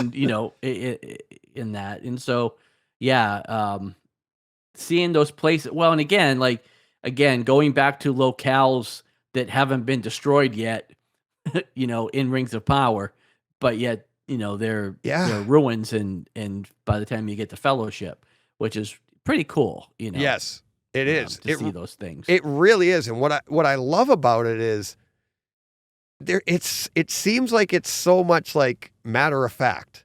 Like when you're watching it in both instances, like all the characters you're talking about and all the instances, they're not pointing them out to you. It's just in conversation. And I had to like back up in both instances. I'm like, that is what they're talking about. That's what they're talking about there. And it just made it so much more interesting. And I'm going to try to do, hopefully I can, I'm going to try to do 2 towers this week. Like I said, I'm away a lot this weekend, so that's going to cut into some time, but I just can't. I mean, you can do the same thing with your player if it's just that one movie. Drop the movie into your player, hit pause, come away, and then when you turn it back on, it'll be like, do you want to resume? Yep. Yeah. And you just go right back to it. But that's what I was doing. And with a 3-hour movie, it kind of really made it like it's its own series now. You're like, you get 3 episodes. I just did every 3 Friday episodes. I'm going to watch I'm going to watch a third. So, but yeah, the other thing was on the one hand, yes, Fellowship looks it looks better than the Amazon, but at the same time, once you get into it, and I mean Rings of Power, that is, you really do feel like you're watching a disc because it's shot the same way. So it puts you in that world and makes you feel like you're watching, even though it's like if there's no way to A-B a scene because they're 2 different movies. But at the same time, you could see when you go from one to the other, like especially when I went from Rings of Power over to Fellowship, I really felt like as it wore on, you're like, wow, this is really crystal clear. Yeah. And then you go back and you're like, all right, I could see a little bit. It feels like there's like a slight film over it, but it's so slight. But once you're into the movie or show or series, whatever you want to call it, it is just, they do look very, very similar. Great dynamics in both. Well, and it's so like, again, going back to the show, this week's episode, we see Numenor, and I mean, it was like cinematic. Like it was so big, you know what I mean? For a TV show, like we all know how much money they've spent on this show. It's no secret that they spent probably more than Peter Jackson had for the movies. But I mean, you can see the dollars. Like this, it was it was huge, And again, I know it's a lot of CG. Like it's not, they didn't build Numenor. But it looked huge. Like it just looked grand, like movie. Yeah. And Steve George and I said the same thing. Steve was saying the same thing. It's like, it just, and I said it to Steve too, is that a lot of those dollars went in getting the rights. So they when did you have that like $1 billion, $250 million was just to get the rights to make the show, to spend more money. Right. Right. So a lot of it is that, but yes, they are putting a lot of dollars into this, and it is, like I said to Steve, it's like, this is a big cinematic production. They're giving you that cinematic production in your home. We can only hope that we'd someday get a physical release of it. But I have no problem if they don't, because I think it looks fantastic. And again, it sounds fantastic. I mean, it looks great and it sounds great. Yes, it does. It has some of the most dynamic sound of any streaming. I mean, Right. The other ones did too, like Tomorrow War did, some of the Netflix stuff. We said it about Stranger Things. Yeah, this Stranger season. Things was Spot phenomenal. on. Yeah. Yeah, phenomenal quality. Yeah, like you said, Tomorrow War is reference material. You Yeah. know? Six Underground, at least the beginning, Oh yeah. is reference material. You Yeah. know, so I mean it. But maybe if we had a disc of Six Underground to compare it to, then it would not be the same. But being that that's the only way you get it, it's reference quality. Like it's really, really good. It's really good. So. But here's where I think it's an interesting distinction and why I feel like Rings of Power gets a leg up. All those other things we mentioned, especially where this kind of the bell went off in my head, is when we mentioned Stranger Things. Stranger Things, we're on season 4 or 5 right now? Whatever it is, right? 4. So, I believe. Right. So we had other seasons that they were good, but they weren't as good as this latest season, right? But they're also a Netflix series that in our head, since conception, it was a Netflix series. Rings of Power was a phenomenal movie experience. Then they did the 4K restoration of all 3 movies that made you that we all raved about and are still raving about. And now this comes out and looks almost just as good as that. So that's where we don't have a direct correlation, a direct physical version of Rings of Power. But what we have is the reference of what it's based on. Right. And it feels exactly the same. So you see what I mean? Like it kind of elevates it a little because you're like, no, this is the cinematic version. Where even Six Underground, well, that's just a Netflix production, And right.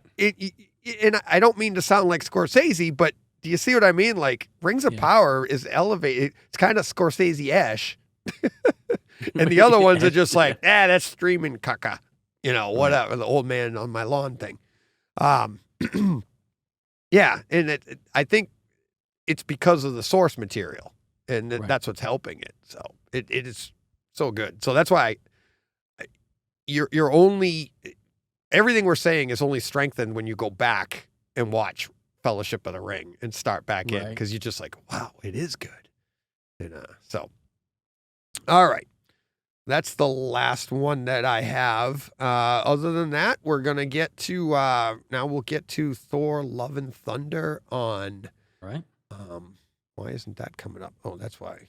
Thor Love and Thunder on Disney Plus and Thor Love and Thunder on Kaleidescape. We'll get into those big differences. So let's get to that right now. Okay. All right. Well, let's start off flat out. What did you think of the home theater experience for you? I thought it was great. I obviously watched it on Disney Plus. I don't have Kaleidescape or the disc media, which is due out in a few days. Yeah. A couple weeks, I think. Right. I thought it was really good. Now, again, we can go back to I mentioned earlier that this wasn't my favorite Marvel movie. Like I have some problems with the movie itself, right? But none of that plays into the home theater experience.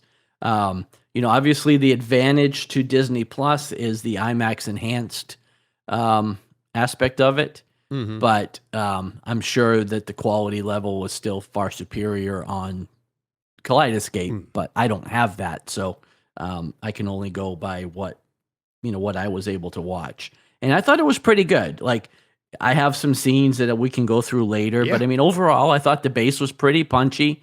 I thought it sounded good. I thought it looked great. Very vibrant. The IMAX, it's not IMAX enhanced 100%. It goes in and out. Variable aspect ratio. Yeah, it's variable. It goes in and out, but I felt like every time they used it, it was where it needed to be used. And almost every time they used it is a scene that I noted because, it's an important scene where they kind of cranked everything up. So I think every scene I have on here is an IMAX enhanced scene. Right. You know, And we'll go spoiler free because we could talk about Right. the scenes spoiler free. I mean, there's going to be Yeah. battles. There's going to be stuff like yeah, that. yeah. I won't go into a lot of. I didn't put a lot of detail on any of them. So. And I had pretty much all that you see in the notes. I've added a couple, and that was it. But I had all the same ones. So when we get to that part, there was one notable scene that wasn't IMAX enhanced, and I was actually pretty surprised at that. And that in the notes, we'll get to it in the notes. Okay. I think you know this. You'll know. I think I know what you're talking about too, because I remember thinking the same thing. It's like this should be IMAX enhanced here, and it wasn't. And it wasn't. Yeah. And it wasn't. So, yeah, you're right though. I think it was when they went to the Shadow Realm, right? Nope. Earlier. Okay. Earlier. It was very early on. But it's a great scene. And we'll get to that when we get there. As far as like picture, sound, all of that, the differences between what you're going to see on the disc and what is streaming, I would say on picture, it's probably a 2 to 3% upgrade. There's a slight film. I'm having trouble today. Steve and I talked about it, and I actually, from the time I recorded with him to now, I had an opportunity to go back and look, and I'm not sure I can see what he's talking about on the Kaleidescape, but he was saying that it felt like there was like a haze, and he thought it was a style, so I'll be interested to see what he thinks when he gets the disc, because I feel like I knew what he was talking about. I went back and looked for it in some of the close-ups, like he said that pores weren't really showing, but like the detail wasn't there. And then when I went back and looked, I saw the detail, but maybe I'm not looking exactly for what he was looking for. Right. Because what I said when he said it is, I think what's happening is in the stream, it's like, it's being compressed and there's so much vibrancy. There's so much, it's so dynamic that they have to chop something off, and maybe it's a little bit of detail is being crushed there that you're not getting. Right. So, but yes, so like with the sound off and you went from scene to scene and you went back and forth and you'd be like, it's super vibrant. Again, right. I can't really argue with the picture. It's gorgeous in both situations, but I think when you get the disc, you're going to be like, other than that you lose the IMAX portion of it. Right. The clarity, you're going to be like, oh yeah, that's a little bit clearer. The clarity's there, a little bit more vibrant too. I have some scenes that we'll talk about when we get there, but the sound, it's not even close. And what's funny is this is a really good stream. Really, I was say, like really I said, I felt like it sounded pretty good. Like, like I said, the bass was pretty punchy. Yeah, there's good use of Atmos throughout. Mm-hmm. Soundtrack is phenomenal throughout. There's some good bass with feel, where it's not like you're not even hearing it. I made note in one of the scenes that we'll talk about that it's just more of a rumble to tell you you're coming up on an ominous situation. And when I went back, now obviously I felt it and really enjoyed it on the Kaleidescape. And then I went back and watched it on Disney Plus, and I'm like, I was expecting far less. And it was less. And it was noticeable, but there was a nice little rumble there that I was honestly not expecting. And what was funny, I was like, that was pretty good. And then I went back to the Kaleidescape and I was like, brrr. I was like, okay, never mind. So again, just enjoying it on Disney Plus. I mean, it is really good. But when you get this disc, the sound in it is, especially for Thor, I was very nervous because of Ragnarok. Right. I think we all were. Right. And but this one has it. It's got the bass. It's really, really nice. I want to say, if you haven't seen the movie, you don't know, but the way the movie starts out, I almost felt like I was like, oh, here we go with Ragnarok. But then it kind of ramped up. Did you get that feel at all? Like, I didn't feel a lot of bass right away, but then it ramped up and I was like, oh my God, that just hit me.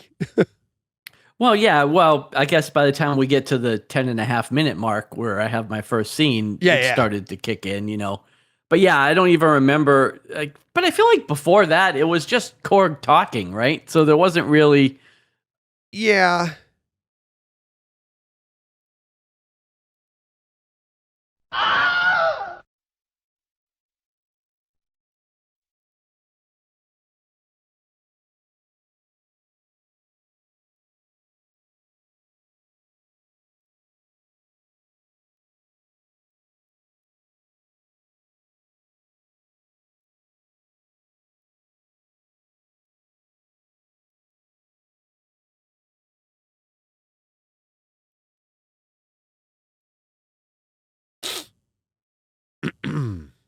Hello?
There he is. Hey, Lou. Hello. Yeah, I guess I was like, man, I guess he just really doesn't like what I have to say because he's not responding at all. No, yeah, no, you froze. Yeah. Yeah. Well, you froze. I looked up and it's like, okay, he's not moving. So I guess he's frozen. Because like on my side, I still see myself moving and, you know. Right. Oh, yeah. So I you was were like, I going. guess he doesn't like anything I'm saying right now. Yeah. Yeah. Last thing I heard was you said Korg. Okay. You want me to just pick up? Yes, you could just pick back up where you're talking about like it was mostly Yeah, well, it was mostly Korg. So I guess before the 10-minute mark or so, it was really just Korg kind of narrating. That's tough to say. You know, like the beginning of the movie. So I don't feel like there was a lot of call necessarily for Atmos or surround or bass or anything like that. So I didn't feel like I was missing anything at that point. Right. You know, and like the first scene where it kind of felt like it should have it, I thought it did a pretty good job. So, Yeah. but So- I guess to jump into that, let's jump into this scene though, because actually at 10 minutes, 40 seconds, that's when the first IMAX scene kicks in. That's the battle scene at the very beginning of the movie. Yeah. You know, the Guns N' Roses soundtrack kicks in. There was some really good bass there, but I guess I didn't necessarily feel any other, I didn't feel Atmos or anything in that scene very much. It was more the sound of the song than anything else. So Yes. Yeah, it was a music video, really. Right. Yeah.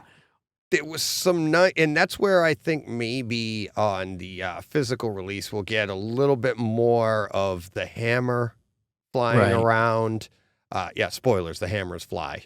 Axes, hammers, whatever, but we'll use hammer for everything.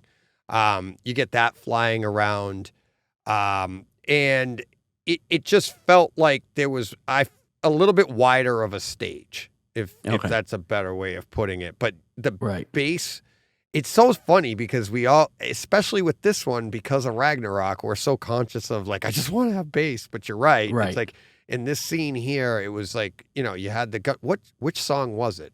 This wasn't Paradise City, was it? That came up after. I don't this. even remember now. Was it forget. Welcome to the Jungle?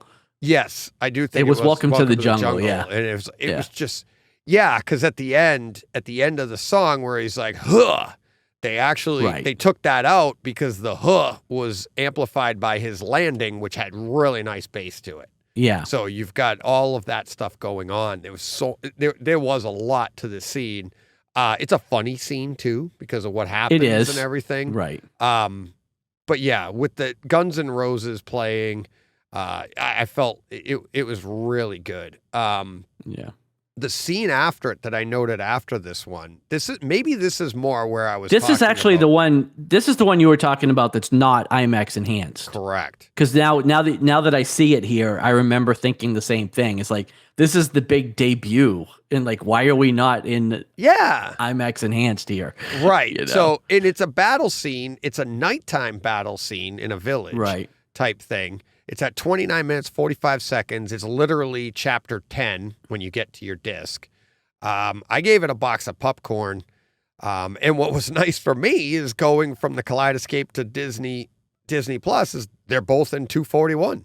So Right. there you go. And this maybe could have pushed it a notch higher if it was IMAX enhanced on the Disney Plus side, but it wasn't. Right. But this is where the bass really does kick in because you Yes. have, I mean, one, the hammers are flying and there's a lot of sound. Like there's one scene where a hammer circles the room a couple of times. Spoiler free. I Right. won't tell you what it is or anything like that, but it's Thor's and hammers and it's circling the room and it really, really cool. And you're following a character's face who's supposed to be watching it, and it's going exactly where he's moving it. And I felt Right. like it was a little bit more discreet on the Kaleidescape, but it was still, you could tell exactly what was going on the Disney Plus. It was really good. And the same with the HDR. It was because it's a nighttime scene, and there was a shot of Christian Bale's character. What's his name? And Gore. Gore, and he has that like the yellow eyes, Right. and they kind of like zooming in on him, and the vibrancy in those eyes is just so good. And then, like I said, on a Kaleidescape, it just seemed like there was a little bit more depth. So you'll be getting that in.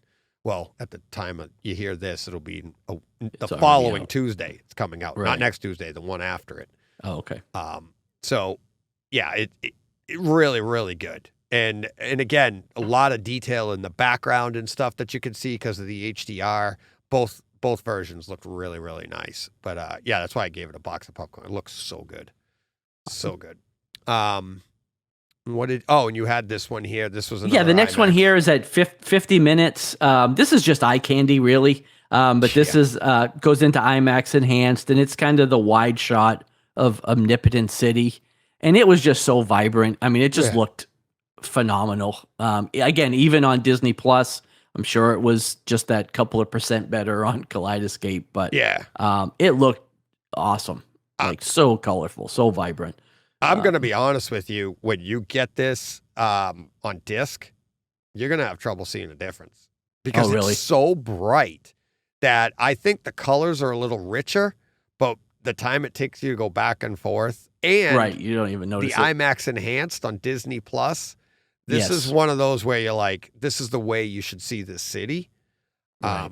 But it does. It looks fantastic. And It was just really the awesome. detail, a little bit more detail, like you said, on a Kaleidescape. But and what's funny is when you go to the IMAX enhanced, you're actually just gaining that top and bottom, right? So like Right. when you look at, you can actually compare what you're exactly seeing on both because you're getting the same thing there. You're just getting some extra at the top and bottom. So like the Right. main characters and stuff, and that's what I'm judging by for clarity and everything. But it is, omnipotent. You're just like, it's so bright. It's Right. ridiculously bright. A lot of gold, a lot of Yeah. Yeah. But see, to me, the difference was like that gold was just richer.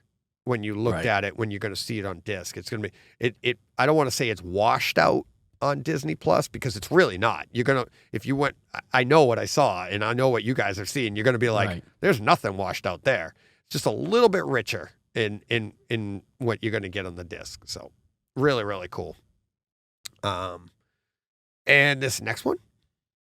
104. This is the battle in Omnipotent City. Yeah. Again, spoiler free, so we won't go into any more detail than that. But yeah, I just felt like the base here, there's lots of kind of so-called superhero landings and, Yeah. different things happening. And there's just, I felt like there was a lot of punch. Things flying around the room. Yeah. Yeah. Really cool leading Yeah. up to this. Just another great use of the entire room. But yeah, another great bass scene. At 1 hour, 14 minutes, 25 seconds. This is the one where I have a tough time with it, spoiler free, but it's a transition. Let's call it that. Is that the best way to say it? The transition in the movie where you're moving from one realm to another. And Right. this is the one where you get some underlying bass to let you know that you're going into something else. And I had written, like, if you add any question that this movie has any kind of bass, this answers the question because it is very deep. It is it's like tactile. And in both instances, Disney Plus and the Kaleidescape, very, very good. Just more of it when you get to that physical disc on the Kaleidescape. It's just a bigger rumble that it's going to radiate even longer. So to give you an idea, so like on Disney Plus, you'd get that up through your seat and that would be it. And then like on Kaleidescape, it was like, and it like faded. It took a lot longer to fade out. And you were like, Right. oh, wow. And then of course they crash into something and you get a little bit more bass there, but it was like really, really good. Really, a lot of depth there in both instances. A lot of fun with that scene. A lot of fun. Next up. Oh, this one here. Yep. Go ahead. Yeah, so I have it 1 minute 21 or 1 hour 21 minutes rather. Again, IMAX enhanced. I called it Call the Axe. Yeah. This is the black and white scene. They're in the shadow realm. But to me, it's the pops of color. Yeah. That The vibrancy. Yeah. the vibrancy of the color in this black and white, because it looked great black and white. Like the black and white stuff looked really good. A lot of contrast. Looked good. But like every time they like would hold up the hammer or something, like it would pulled the reflect the color. light. It reflected the color back onto the character, or the lightning, and wherever the lightning flashed, it lit up color around it. And it just looked awesome. Yeah. Like the color was super vibrant because it was the black and white backdrop, but just the use of it was really cool. Yeah. Just the way they sprinkled it in. I thought it was a fantastic scene. Again, great bass here because it is a fight scene. And there's a lot, again, like we've said, there's hammers flying, there's axes flying, there's Call the Axe if you can probably guess Right. what's happening without giving away too many spoilers. But again, just another awesome scene. Yeah. And again, on what's going to be on the physical, it's just a little bit richer of a color, a little bit more vibrant, a little more depth to that color.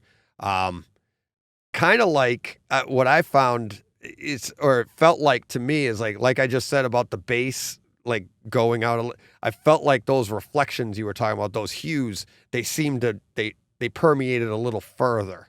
It felt like there was one where the hammer had some glow to it, and it's like, and even in the little cracks on it, and you got, oh wow, it's like, that blue, it kind of really popped there. And that's what I really noticed when I flipped back and forth. And on the Kaleidescape, I was like, oh wow, it looked like that blue was even richer than what I was seeing on Disney Plus. Right. Oh, this one, yep, 2850. Yeah, 128.50. And I think this kind of goes into your last one too, because I couldn't remember the name of the song until I just saw that you wrote it down. Because I was like, what's the name of this song? I know it was Guns N' Roses. But yeah, this is mild spoiler here, I guess.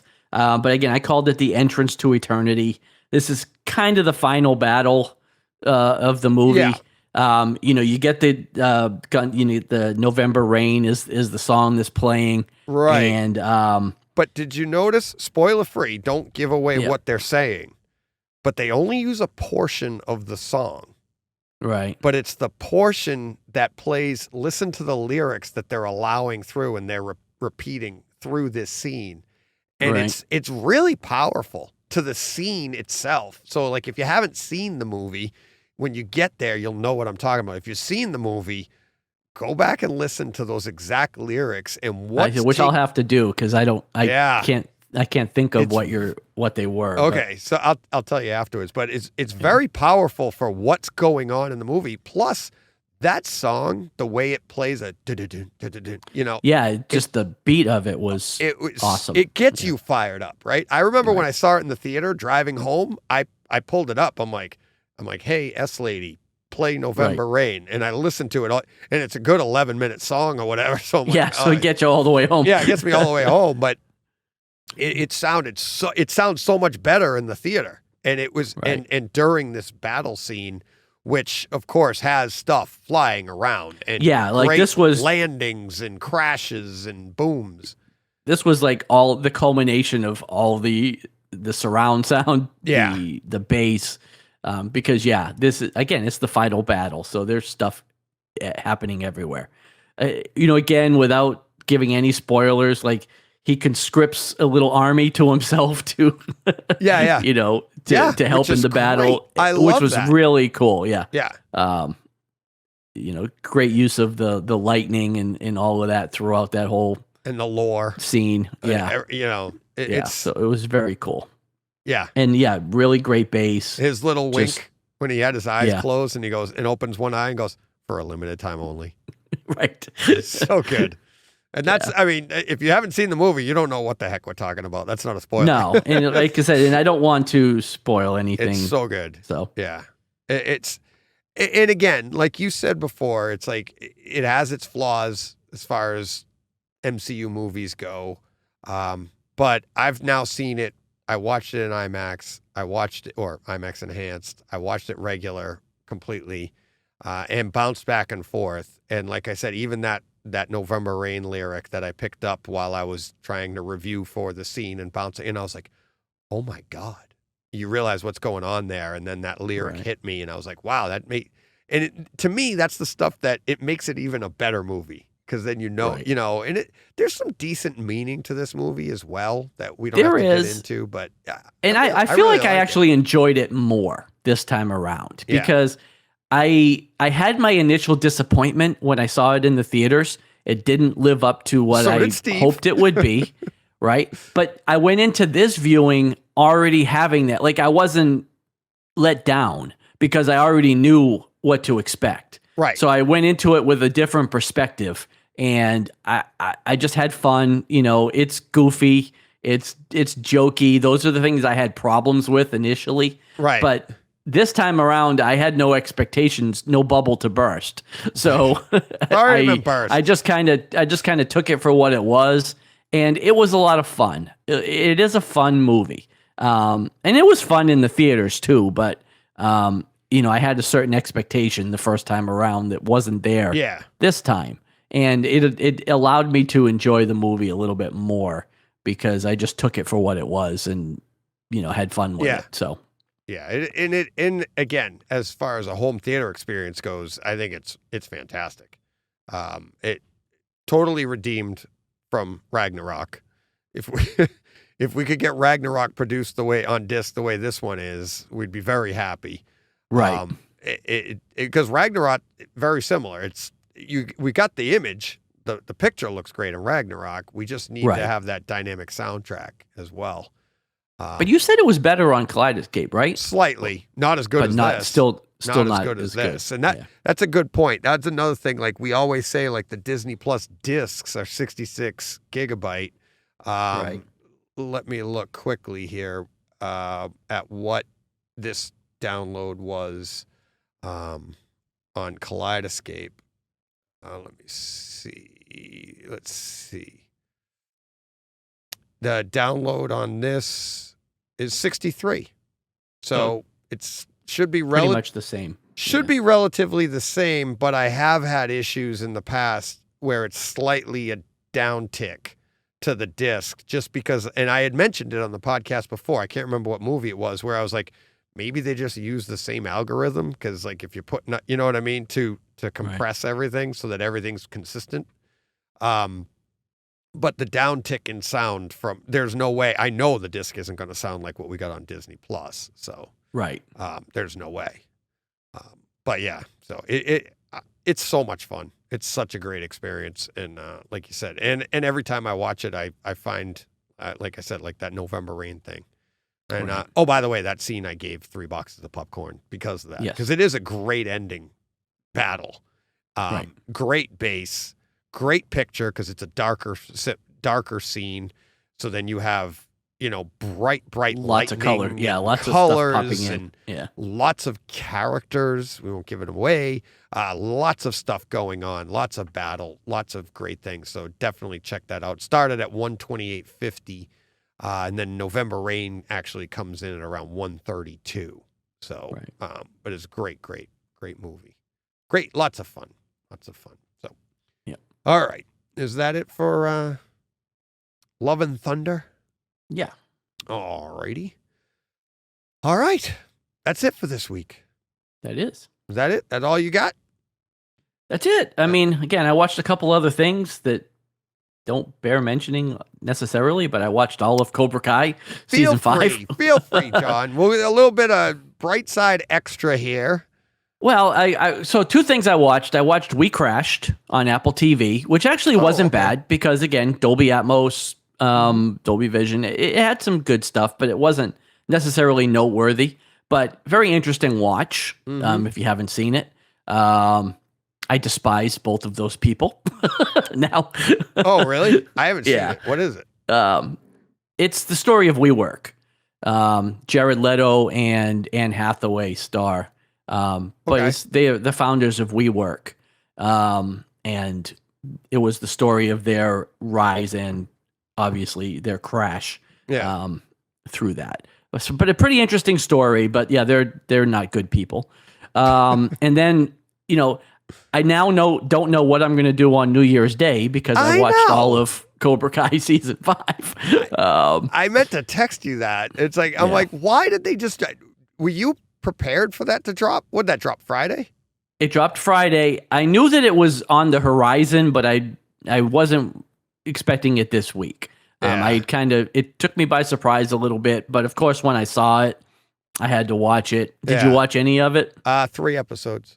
3 episodes? Yeah, we did 3 I don't know episodes. why, but for some reason, watching this season, and let's be fair, this show has always been really stupid and silly, but for some reason, this season seemed so far-fetched to me, and maybe it's just, maybe I got a little older, I don't know, but it seems really far-fetched, and we debated this before, and it was in a different context, but Daniel is really the a-hole. I haven't seen the whole season, but yeah. I mean, it does kind of come around a little bit, but at least in the beginning part of it, Yeah. he's really the instigator, and he's not doing anybody any favors. Right. But super fun. Again, this show is really great. There's no announcement yet on a season 6. This show ends where it could be the end, but Okay. it also sets up a potential Ugh. season 6. I feel like, I actually would feel like this should be it. yeah. Like, even though they left a bit of a cliffhanger, I don't care enough for it because every other character left in a good place. And so I feel like it should be done. And I kind of hope that it is done. So, and not that I wouldn't watch another season because it would still be fun. You're still and going to be I'd like, still all watch right, it. I've gone this far. I feel, But if you look at all the journeys of all the characters, by the end of this season, everybody is exactly where they should be, and there's no real need for another Right. another season of it. Yeah. But nothing stands out home theater wise. I mean, it's not even. There's no Atmos. It's it's just a show. It's just almost a show, like a sitcom. It is Really. Yeah. A karate sitcom. And Jen and I watched 3 episodes, and every episode we're like, wow, they're really reaching this season. They are. It really they are. feels like they're reaching, but everything you're still is sucked in. Everything is life and death until you realize it's just a dojo. Like, it's just a karate dojo. Yeah. He's not taking over the world. It's not like Dr. Evil or Thanos. You know what I mean? In a way, it's just like in a way, like in Ozark, and you think the wife is the one. You're like, would you just stop?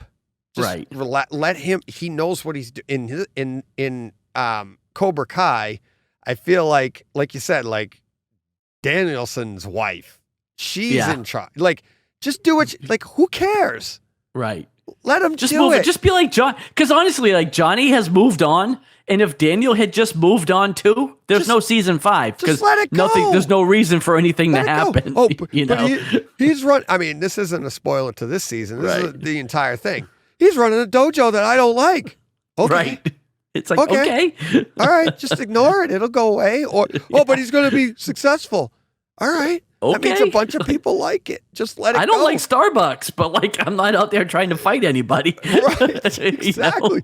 You think of the violence that's taken place because I know, exactly it's brutal. like you said. Yeah. You're like, in real life, you're like, they all would have been thrown in jail. Yeah, right. Somebody should have been arrested by now. Like they're throwing kids off the staircases in school, and backs. Of course, he did go to breaking. I guess he went to juvie for that, but still, it just seemed super silly for some reason this year or this season, but it's still fun. Like exactly. It's a lot of fun. Yeah. What else will we talk about? So, Yeah, not home theater wise, but again, it's not a home theater experience at all, but it's pretty fun. Yeah. So, all right, that'll do it. We stretched it a little bit. We're way over 3 hours this week. We always are. That's just the norm. I don't even worry about it anymore. I know. Oh, all right. Thank you to everybody for listening. Thank you to everybody for supporting us on Patreon. Like, subscribe, mash that whatever like button, all that on YouTube. That like Leave button, us a bad comment if you want. They're hysterical. Right. There's no such thing as bad press. Oh, speaking of hysterical, you know what we haven't done? I never put out the poll for the T-shirt giveaway. Yeah, I got to do that. Yeah. Somebody's got to remind me. I keep forgetting things. All right. I forget people's names. That's why I put your name at the bottom of the screen here for us, so I remember you who remember. the hell I'm talking to. I know. All right. Everybody, thanks for listening. We'll be back. I'll be back on Tuesday with Andrew, and John and I will be back with who knows what next week, but we will be back for another at least 10-minute long podcast. We'll check you out then. Yeah. And we'll have 3 episodes of Andor next week, so maybe we can talk by the about time that. we record? Oh, no, you're right. After no, that. we won't. That's right. The following week. Well, it'll be before the show airs, but it'll be after we record. Correct. So right. I guess we won't have So Andor. we won't have that. Maybe if I could get John to record Maybe the on week a after, Thursday, yeah. maybe. No. All right. We'll be back next week. Have a great week. John, what do they got to do? Go push play. Dance, monkey, dance. I know. You need to get like a monkey that runs across the screen on YouTube. I'll get like on. an animation. I'll get on that. Yeah. When you're not hiking, you can get on that. Oh, all right. Go push play, people. All right.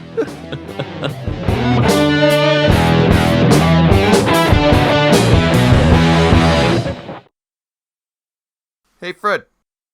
This has been a Hey Fred production with theme music by Jeff Bernhardt and Throne Vault Productions.